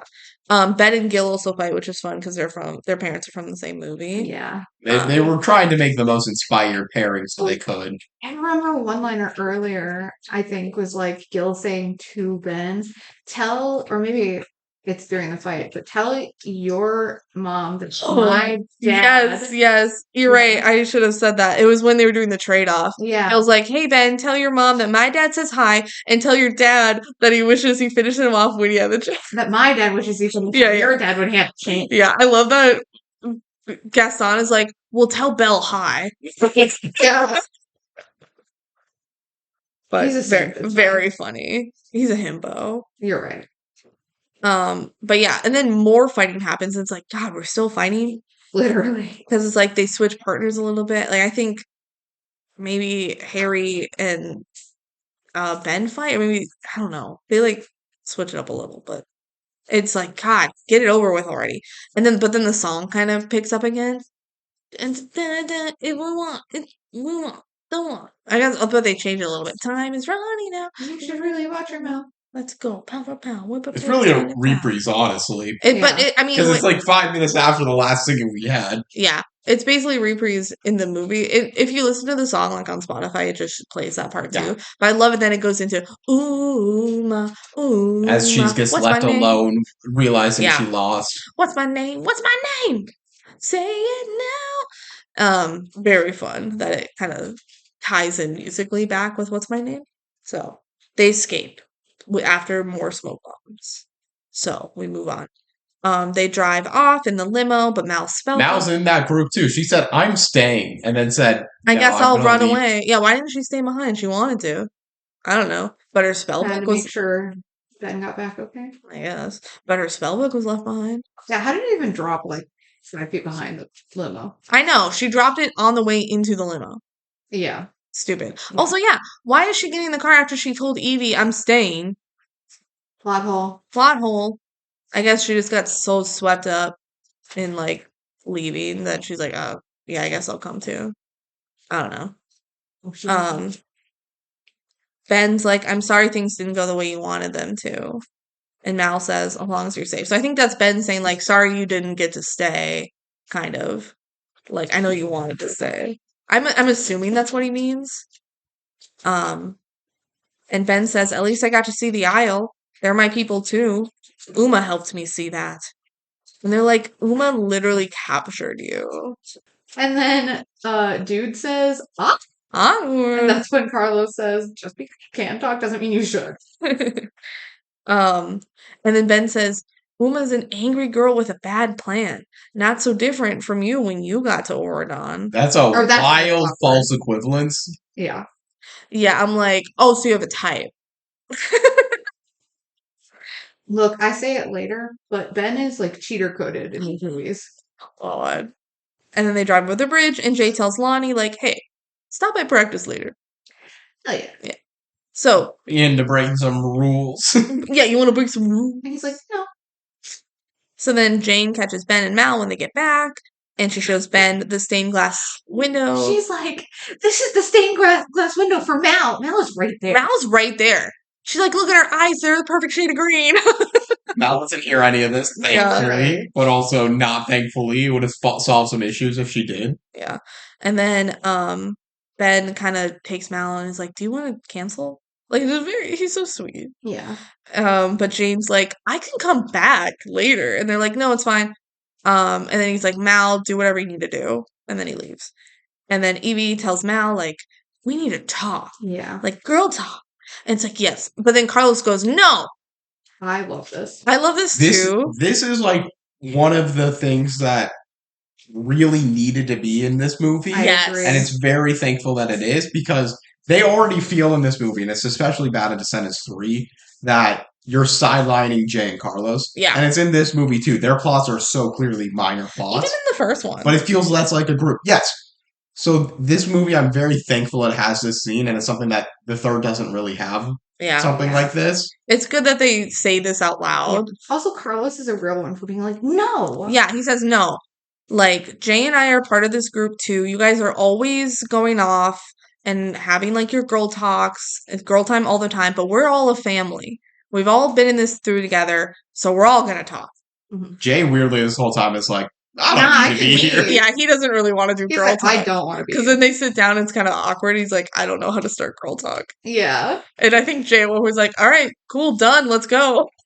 Yeah, but then you just really see their friendship too. Like Mhm. after like Carlos pulls Jay back down, and then Mal is like, she just like starts crying about She it. says, I'm a mess. I'm such a mess. Like, she just opens up to all of them. and it's so sweet to see how close they really all are in this moment. Yeah. That they really are like a unit, the four of them, and not just like Mal and Evie Yeah. with sometimes Jay and Carlos. It's like, no, they're a posse. They're like a crew. So I do like that Jay and Carlos got to be included in this. Yeah. Mal says 6 months ago I was stealing candy from babies, and now everybody wants me to be a lady of the court. And Evie says, we're always going to be the kids from the aisle. I tried to forget, but those are our roots. And we all did what we had to do to survive. It made us who we are, and we'll never be like anyone else here. And that's okay. Yeah. And Carlos is like, Mal, if Ben doesn't love the real you, then he's not the one. Period. Give him a chance. So yeah, it's basically just stop pretending to be anyone else. Just be yourself. And if he doesn't like that, fine. We are quitting this before checking if he does. Yeah, yeah. Just like give being yourself a chance and give him a chance to Yeah. accept you. And Evie tells Mal, like, I'll finish your dress, and if you're up for it, only if you're up for it, it'll be waiting for you. Mm-hmm. And then like Carlos and Evie leave, and then Jay kind of comes back, and this is really sweet too. He's like, hey Mal, like, you should give Ben a chance, and if it doesn't work out, I'll take you back myself. Yeah, which I thought was so sweet. He's like, I'll drive you home tomorrow. Yeah, I'll drive you home myself tomorrow on the limit. So cool. Then dude tells Carlos, like, hey, if Jay doesn't like you, then she's not the one for you. Like a wise man once told me. Yeah. He's So like throws Carlos's words right back at him, Mhm. and I'm like, Hey, dude, you only speak the truth. Yeah. for real. bars. He also said that it was like good advice. Mhm. So Yeah. Dude, is your name Why? Because you're too wise, my friend. So then we get to roar practice. And Jay gives a speech about how things are whack on the aisle. Does he say whack? I don't know. I wrote down whack. Things are whack over there. But on the aisle, if you're strong, it doesn't matter if you're a boy or girl. So since it specifies you need a captain and 8 men, say hi to our new captain. Period. And it's Lonnie. Lonnie's the new Yeah. captain. Jay's woke. And so Lonnie's like, all right. I feel like they could have just gone to the rest and be like, hey, this clearly is like just a generalization. We can put a girl on our team, right? And they'll be like, Yeah. Mhm. But now she's the captain and they definitely can't argue it. A dog can play basketball. just as the captain. Women are dogs. And Lonnie, That was wrong. so Lonnie's captain now, right? She's like, let's start practice. Dropping give me 10 push-ups. Mhm. And then they She do steps on Chad while he's Yes, doing yeah, push-ups. she says, "Pick it up, Chad," while stepping on him. yeah, and then they do the 10 push-ups and she goes, all right, practice is over. Go get ready for cotillion. Like practice Why did they all come to practice? if practice is only 10 And Jane just say push-ups. emergency practice meeting. Promise me it'll only take 5 minutes. But everyone still has to get dressed and ready for it. Yeah, 10 push-ups, done. Get ready for cotillion. All right. So then Doug confronts I love this Evie and he says, are you going camping without me? S'mores. Are you cheating on me with Happy's son? Trust me, he's not as happy as his dad.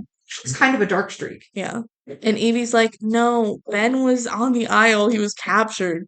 And we saved him and he's fine.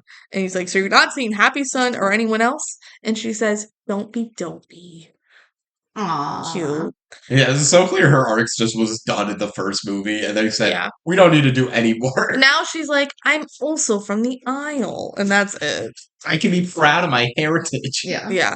And then they leave to go deliver all the dresses. So then Carlos asks Jane to cotillion, and it takes like 3 tries. Yeah. Yeah, this is where it's like, yeah, Jane just is really oblivious Yeah. for someone that is actually wanting to say yes to this. Yeah, she goes, because I think it just doesn't cross her mind at all that like he would want to date her, right? Yeah. So he's like, do you want to go to cotillion? She's like, oh yeah, sure, we're all going as a group. This is something Taking the where stretch if carriage. he had stopped partway through and just looked like, oh, forget it, she's going to be lying awake 10 years from now being like, Oh, God. shit, he was asking me out. oh my God. He says, no, do you want to go with me? And she's like, oh, sure, you want me to swing by your room? And he goes, oh my God, this is going to be harder than I thought.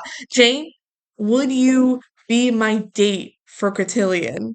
And if you don't hate me by the end of it, would you consider maybe being more than friends? So maybe. cute. It's really cute. And she's like, really? Like boyfriend and girlfriend, and we can hold hands and I can tell you how great you are because I think you're so nice and so sweet. I really like you. And I'm the luckiest I'm girl in the I'm the world. luckiest girl in the world. And he's like, me too. I'm the luckiest girl in the world. He's like, ah. I mean, boy, it's so cute. And dude says, good boy. Which is That was Oh. yeah. Okay. But it's super cute. So they're like a couple now. And then Chad 3D prints himself a crown. Yeah, And he really looks like King John now. And he still does the beast crown. I'm like, why wouldn't you make He it wants Ben's throne. but like why not style it Wants to be Ben. why not style it with like a shoe on it or something? Like for Cinderella. Make it look like it's made out of glass. Like, Yeah, that'd be cool. Like, if he became king, would you keep the beast on it? It's wild to me that, like, Beast was elected as king and he put a beast on his crown. And then Yeah. he made his son the next king at 16 without an Nepotism. election. I know. Like, I thought this was an election. I thought you were an elected official, not, like, make your 16-year-old son king because you just decided to. Because you decided you wanted to retire, apparently. I don't know. Anyway, he pretends Audrey wants to be his queen. And then Audrey calls him, Yeah. and he freaks out, and he's just a huge simp. And her car broke down, and it's like 6 hours away. So But he's just not going to cotillion. he's not going to tell you. I guess they just didn't want him in the final scene. Such a simp, such a Chad. Yeah. Maybe he can't dance, and that's why. Yes, he can. though. Then he was on Zap because he could. Well, actually, was he not the No, dancer? he wasn't Never the mind. dancer in Zapped. Maybe he can't. Does he dance in the first I one? don't think. I feel like he does, but like as a background role. Is he like the Jonas Brothers?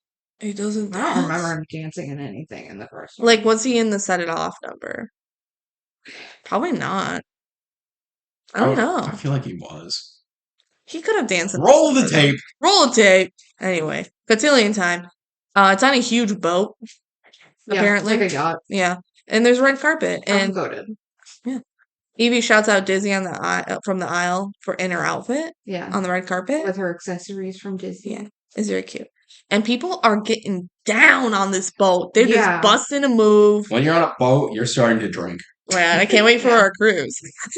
Can't wait to get down. And Loki, the DJ, is like so hype. Yeah. Yeah. DJ's Good DJ for your Bumpin'. cotillion. Yeah. Fairy Godmother says hi to Jane, and Jane tells her about her and Carlos. And this is something I like. I don't know why, but I just noticed. But like, the color they are wearing, like they're always matching. The like light blue. Yeah. Yeah. Jane and her mom. Mm-hmm. Yeah. And then Lumiere announces Mal, future lady. I realized that was Lumiere. Yeah, I it's was like- Lumiere. Isn't that fun? I love it, and he's like got a French accent, which is I think is so funny. Yes. He's like, here's Mal, future lady, and then he says, "You work it, girl." And I said, I don't like her hair with the bright ass yellow dress. Her purple No, hair It's so bad. clashes. It's not good. Yeah. Beast and Belle are very sweet to Mal now. They're like, "You're exactly what Ben needs." Remember the first movie they didn't like her, but now they're being very nice to her. Yeah. Now they're like, Very supportive in this whole scene, soon-to-be- especially when the twist happens. Yeah, Oh, soon-to-be yeah. daughter-in-law. Like, Yeah, very cute. Evie and everyone else like show Mal support. yeah. And then King Benjamin is announced. And he comes down. He's like, "Mal, I wish I had time to explain." And surprise, Coded. surprise, bitch, Uma walks in. Oh, and she's wearing a beautiful gown. Yeah, matches her hair nice. Stunning. And her hair is all tied up in a bun. Very cute. Very cute. And she's wearing his ring. Oh my god, the tea. Yeah.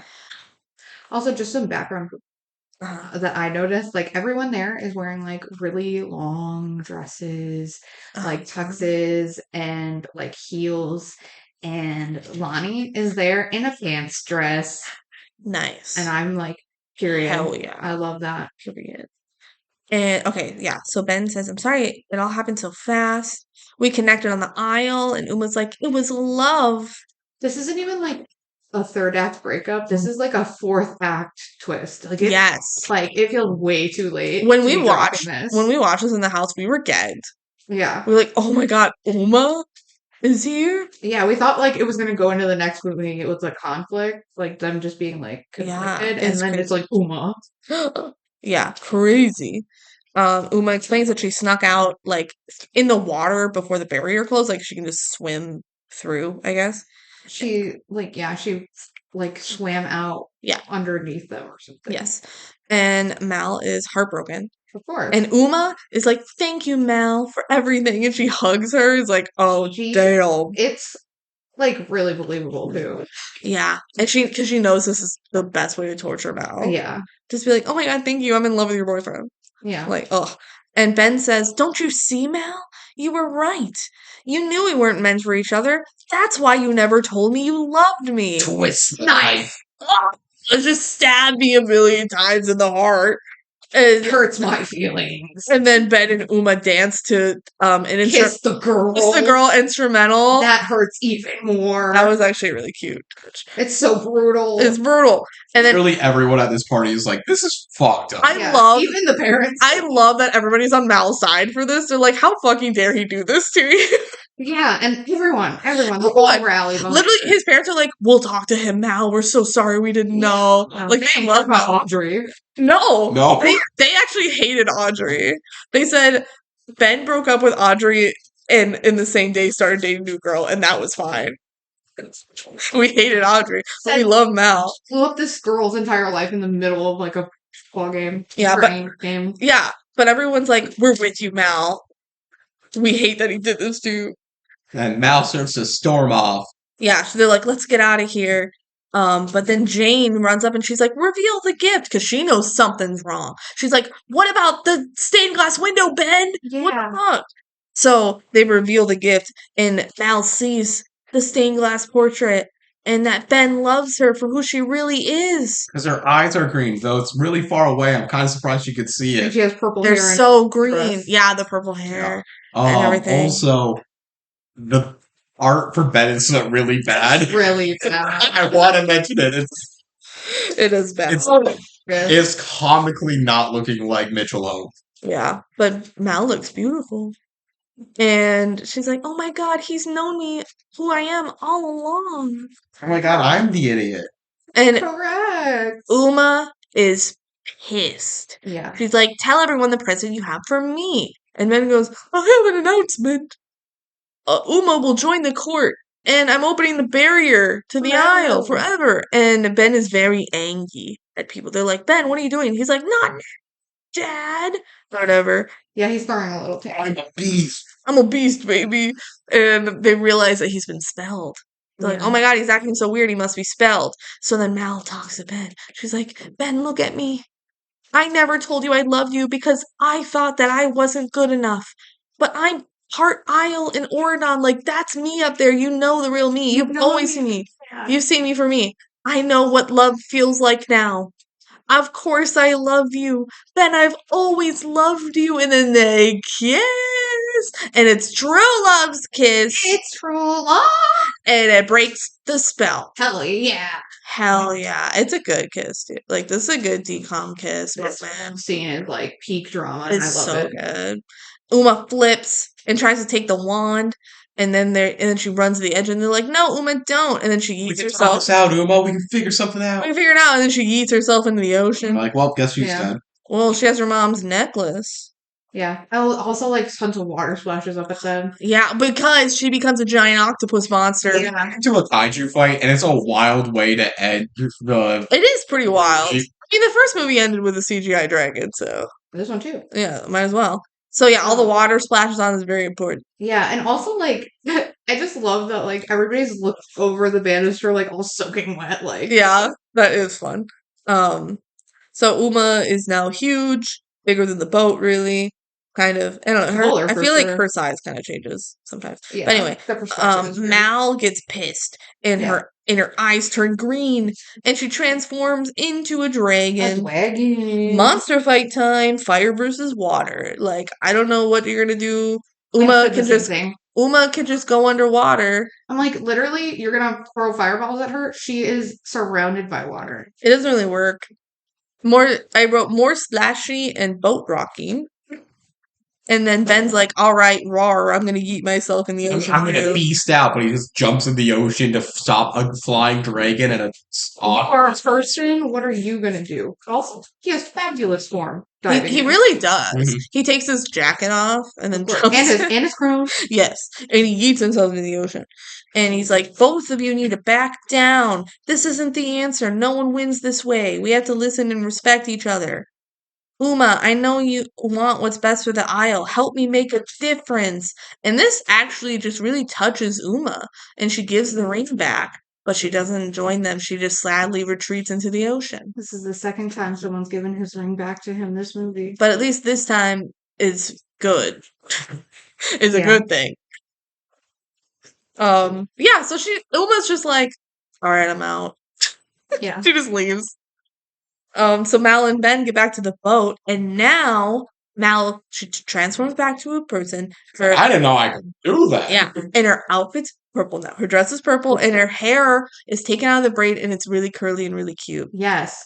It's really freaking cute. It's so cute with the bangs and the curly hair. Yeah, it actually looks really good now. She's so good. wearing the dress that is in the same pattern. Same dress as the portrait. I love it. Yeah. I love it. Her dragon powers lets her change what she's wearing. She's Yes. very long purple dress. It's really pretty. It's really cute. It is the same like dress, but now it's purple and black instead of like yellow and blue. It's like you can tell it might not be one for one, but like the intricacy, like details that was blue before, like is still there. So it really is kind of like her dress transformed, which is fun. Everyone cheers for Mal and they bow and stuff. And then Mal and Ben kiss again. Oh my god, it's so cute. And Ben thanks everyone. And then he's like, does anyone need anything? I don't know. And Evie's like, yeah, can more kids come from the Isle, like mainly Dizzy, but also some others? Yeah. And he's like, yes, of course. Let's talk about it. Let's get a list going. And then Mal, they like find her spell book because Uma had it. Yeah, on the lower deck. Yeah, and so Mal's like, oh, this should go to the museum. I love this part because Fairy Godmother is like, mm-hmm. Yes, I will take that. Yes, thank you. Mm-hmm. Yep. Give it to me. Mhm. It's very funny. And then they do flirty splashing. Suddenly, everyone has a short dress. Yes, now and, it's like- final song time and everyone's dress is cut so that they can dance. And they don't have heels on anymore. They're all like really stable wedges Yes. and like gym shoes instead of like. Because they need to dress shoes. dance. And I'm just like, when did y'all just cut your dresses? They're like, all right, time for the musical number. So Okay, also, we noticed this is a different DJ now. because it's time for the slow jam. And then when it They're rich enough to like have specialized DJs. yeah. Sure. I bet it switches back for the credits when it like bumps back up. Anyway, the final song is called You and Me. Kind of a weird ending I song, love it. but as it is a theme good song and it works. I love the It's song. just very different than the Set It Off. Yes. Which I thank think is God. a pretty mediocre one, but also it's different from Break This Down, which is, a good ending song from 3. Yeah. I think Break This Down is good in 3, and we'll talk about that later. I Set It Off was so generic. It was so lame. Like So generic. I actually love this song, and I love it. The choreo. I love it so much. I love this as an ending song. So the whole choreography is centered around there being water on the ship from the splashes earlier. So they're dancing in the water, Yeah. like and splashing, kind of like Rihanna's umbrella. I was gonna say very Tom Holland doing Rihanna's umbrella. Yes. And it's just like a slower song. Usually ending songs in musicals are like a dance party. But this one is you gotta be bold, you gotta be brave, you gotta be free, you gotta be loud, making that change, you gotta believe. Whoa, look deep inside, we'll rise up and shine. We can be bold, we can be brave, let everyone see. It starts with you and me. Whoa, it's like so cute. it's so cute. I love that it's slower because it's different and it like actually hits the message of the movie. Yeah. Of like change is gonna start Mhm. with us. Yeah. Super cute. And I love when they like switch partners and they're like Yes. looking out at the aisle and they're like, that's where we're from. It's low key, like kind of obvious that Jay and Lonnie are there together. Yeah, they're paired up. Yeah, Yeah, lot. they are. Well, their Just- plots revolved around each other this movie. A little. Yeah, they're probably. I canon that they're best friends, and Jay has a crush on Huck. Yes, obviously. I love it when they do their little dance solos with their partner. It's not solo, it's like duet Yeah, solos kind of. Yeah, In the circle. It's really cute. Is super cute. My favorite part is when Carlos like jumps over people into the splits. Yes, Like it's incredible. Cameron Boyce is such an amazing dancer. Rip. I know. And It hurts my it's super feelings. cute. They like Mal and Ben run back up the stairs and he gives her the ring back. They kiss again, don't they? They kiss again. I don't know. I don't think they do, but they're like together, right? I just feel like there's so much more kissing in this movie than most DCOMs. Well, there's at least 2, I know. which is crazy. Most DCOMs don't even have one. I know. But yeah, very, very sweet song. And I like it a lot. And it's a nice place to end the movie. And then it remixes into a dance party for the credits. So like, of course it does. yeah. And then in the credit scene, Yeah, there's multiple after credit there's scenes. 2 credit scenes. Which is very rare for a DCOM. Yeah. Dizzy gets a letter inviting her to Ordon, which like gets retconned in the next one, which is kind of weird. But there's sometimes like teaser trailers like that where, like if you think of an MCU final credit scene, they'll be like introducing a character, but then they have their actual introduction be a little bit different. Yeah. It's like that. Yeah. And then the final scene is Uma comes up from the ocean and is like, you didn't think this was the end of the story, did you? Yeah, I did. Yeah, actually. I did. Yeah. No. It's the end of the movie. It's the end of the movie. So, yes, as we discussed, like overall, fun movie. But plot-wise, for the overarching plot of Descendants, we haven't really made much progress. In terms It of like introduced characters. It Yes. does a lot of world building and stuff that's good about it. It's a film that I think is more entertaining and a better watch than Descendants 1. My problems with it is Descendants 1A had significantly more heart to it. Number 2, probably more significant to like the actual rating, here is Descendants 1, like, set up a good groundwork for, like, a whole original organic story in here. Descendants 2, in terms of working in the franchise, as you mentioned, like, is very mediocre in how it moves along the franchise, despite being a good film by itself. The film itself has no holes. The film as a series has some problems. Yes. I feel like I enjoyed watching this movie way more than watching the first one. Mostly, like, I also kind of argue that it feels more emotional in this one. Like, I'm more connected to these characters. Yeah, So because all you these, have like, the groundwork of the first yeah, one. like all these really sweet moments with like all four of our main characters are just, it's like really sweet. And then with Ben and Malik, honestly, in the first one, like I was always kind of a little upset at Ben and Mal's relationship because I'm like, it's built on lies. But like by this point, you realize like, no, okay, it's all real now. And it's hard to kind of believe that at the end of the movie, the first movie. Yeah. And so I'm just like, this one feels like it has more stakes to me. Yeah. I do think this is my favorite Descendants film, I think. Like, it's so definitely good. better than 3. So, and I do think it's better than 1. Yeah. Like, I don't know. I think watching it, I enjoy watching 2 more than I enjoy watching I do think 1. 3's my least favorite of the 3. Mhm. I think on our rating list, this is probably going to go ahead of 2 because I'm closer on the 2, but I do think I have 1 slightly ahead of 2. Okay. They're going to be close. They're going to be like, close, and I think you think 2 is a bigger step ahead of 1 than I think 1 is a step ahead of 2. I mean, they're both right there for me. I'm going to spoil my final ranking for this movie. This was my number 1 ranked DCOM. Period. And I had Descendants at the second slot. So, like, they're both basically my whole decision when I was ranking these was Descendants is my favorite overall. Like, all of Descendants is my favorite. And so, picking specifically which ones is hard. And I think I picked 2. Oh, not Rise of Red. I made this ranking before Rise of Red existed. But yeah. And now, like, I have come down a little bit on it. Of like Descendants maybe by number 1, like Zombies is creeping up there. Like I don't know, it is. Yeah. It's getting up there. I'm The other sorry. me, don't forget the other me. And of course, The Other Me is one of my favorites, obviously. But I think really what's happening with Zombies and Descendants is that Rise of Red was bad and Zombies 4 was good. And so in recent memory, I'm like, I don't know, Zombies is kind of slapping right now. But yeah, Descendants like has such a special place in my heart. So that's where my rankings lie. Final Jank House ranking was 15, which is crazy. which is really high, obviously.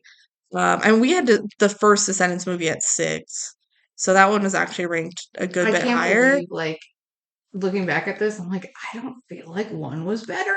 I know we actually had 3 above it as well. Yeah, which 3 was.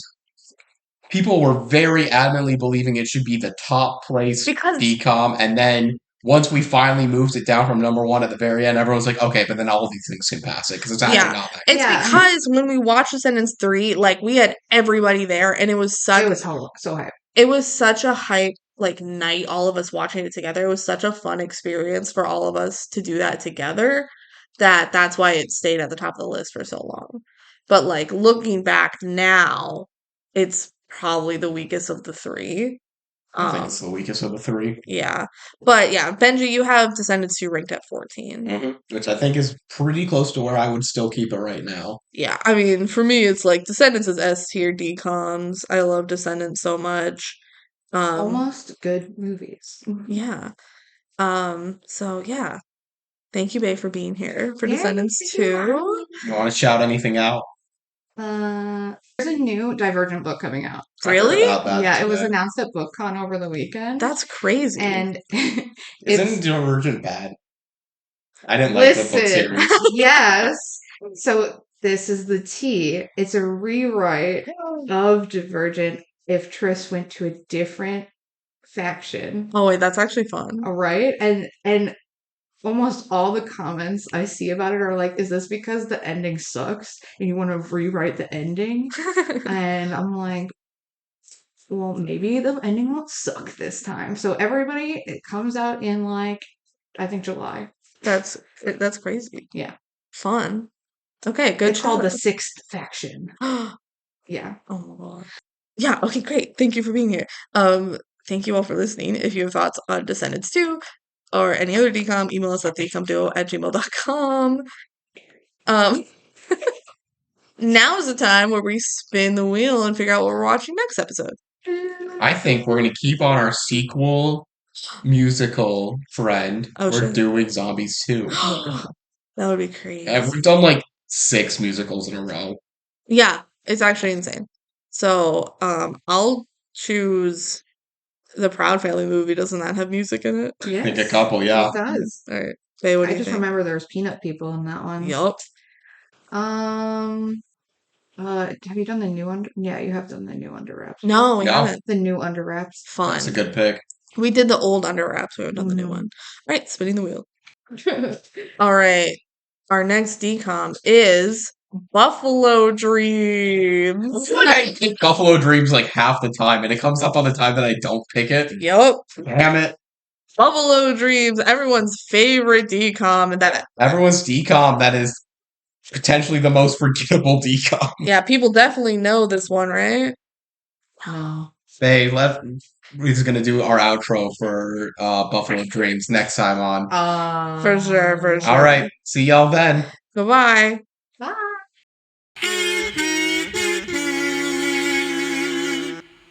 Scenes from our next episode. I've never seen this movie. What do you think it's about? I would guess it's an animated movie about. I know it's not. I know DCOMs aren't usually animated, but listen, this one's animated. Okay. And it's about a buffalo who has big dreams of being like a surfer. That's sick as hell. That's so incredible. I would rather watch that right now. Does it have a cheetah girl as like a radio DJ? Really? Yeah, No, Chuchi. that's like the buffalo's voiced by a cheetah girl. Oh, nice. Yeah. Yeah, no, it's like they're on a Serious? like It's like Buffalo reservation. They're on a reservation. It's like Buffalo, New York or something. No. No, Really? It's about like Buffalo, like Native Like- Americans. Like hunting. I don't think they hunt them. Do they hunt them? Not in the movie, I don't think so. And they like have like a trip and have like hallucinations and shit. Oh. I don't It's a remember. weird movie. It was weird. I don't remember everything. that We're going to happened. revisit it, and then we're going to I be know, like, watch it. that was a movie. I don't know. It wasn't that You're good. welcome to come back and record with us. 3 in a row. 3 in a row.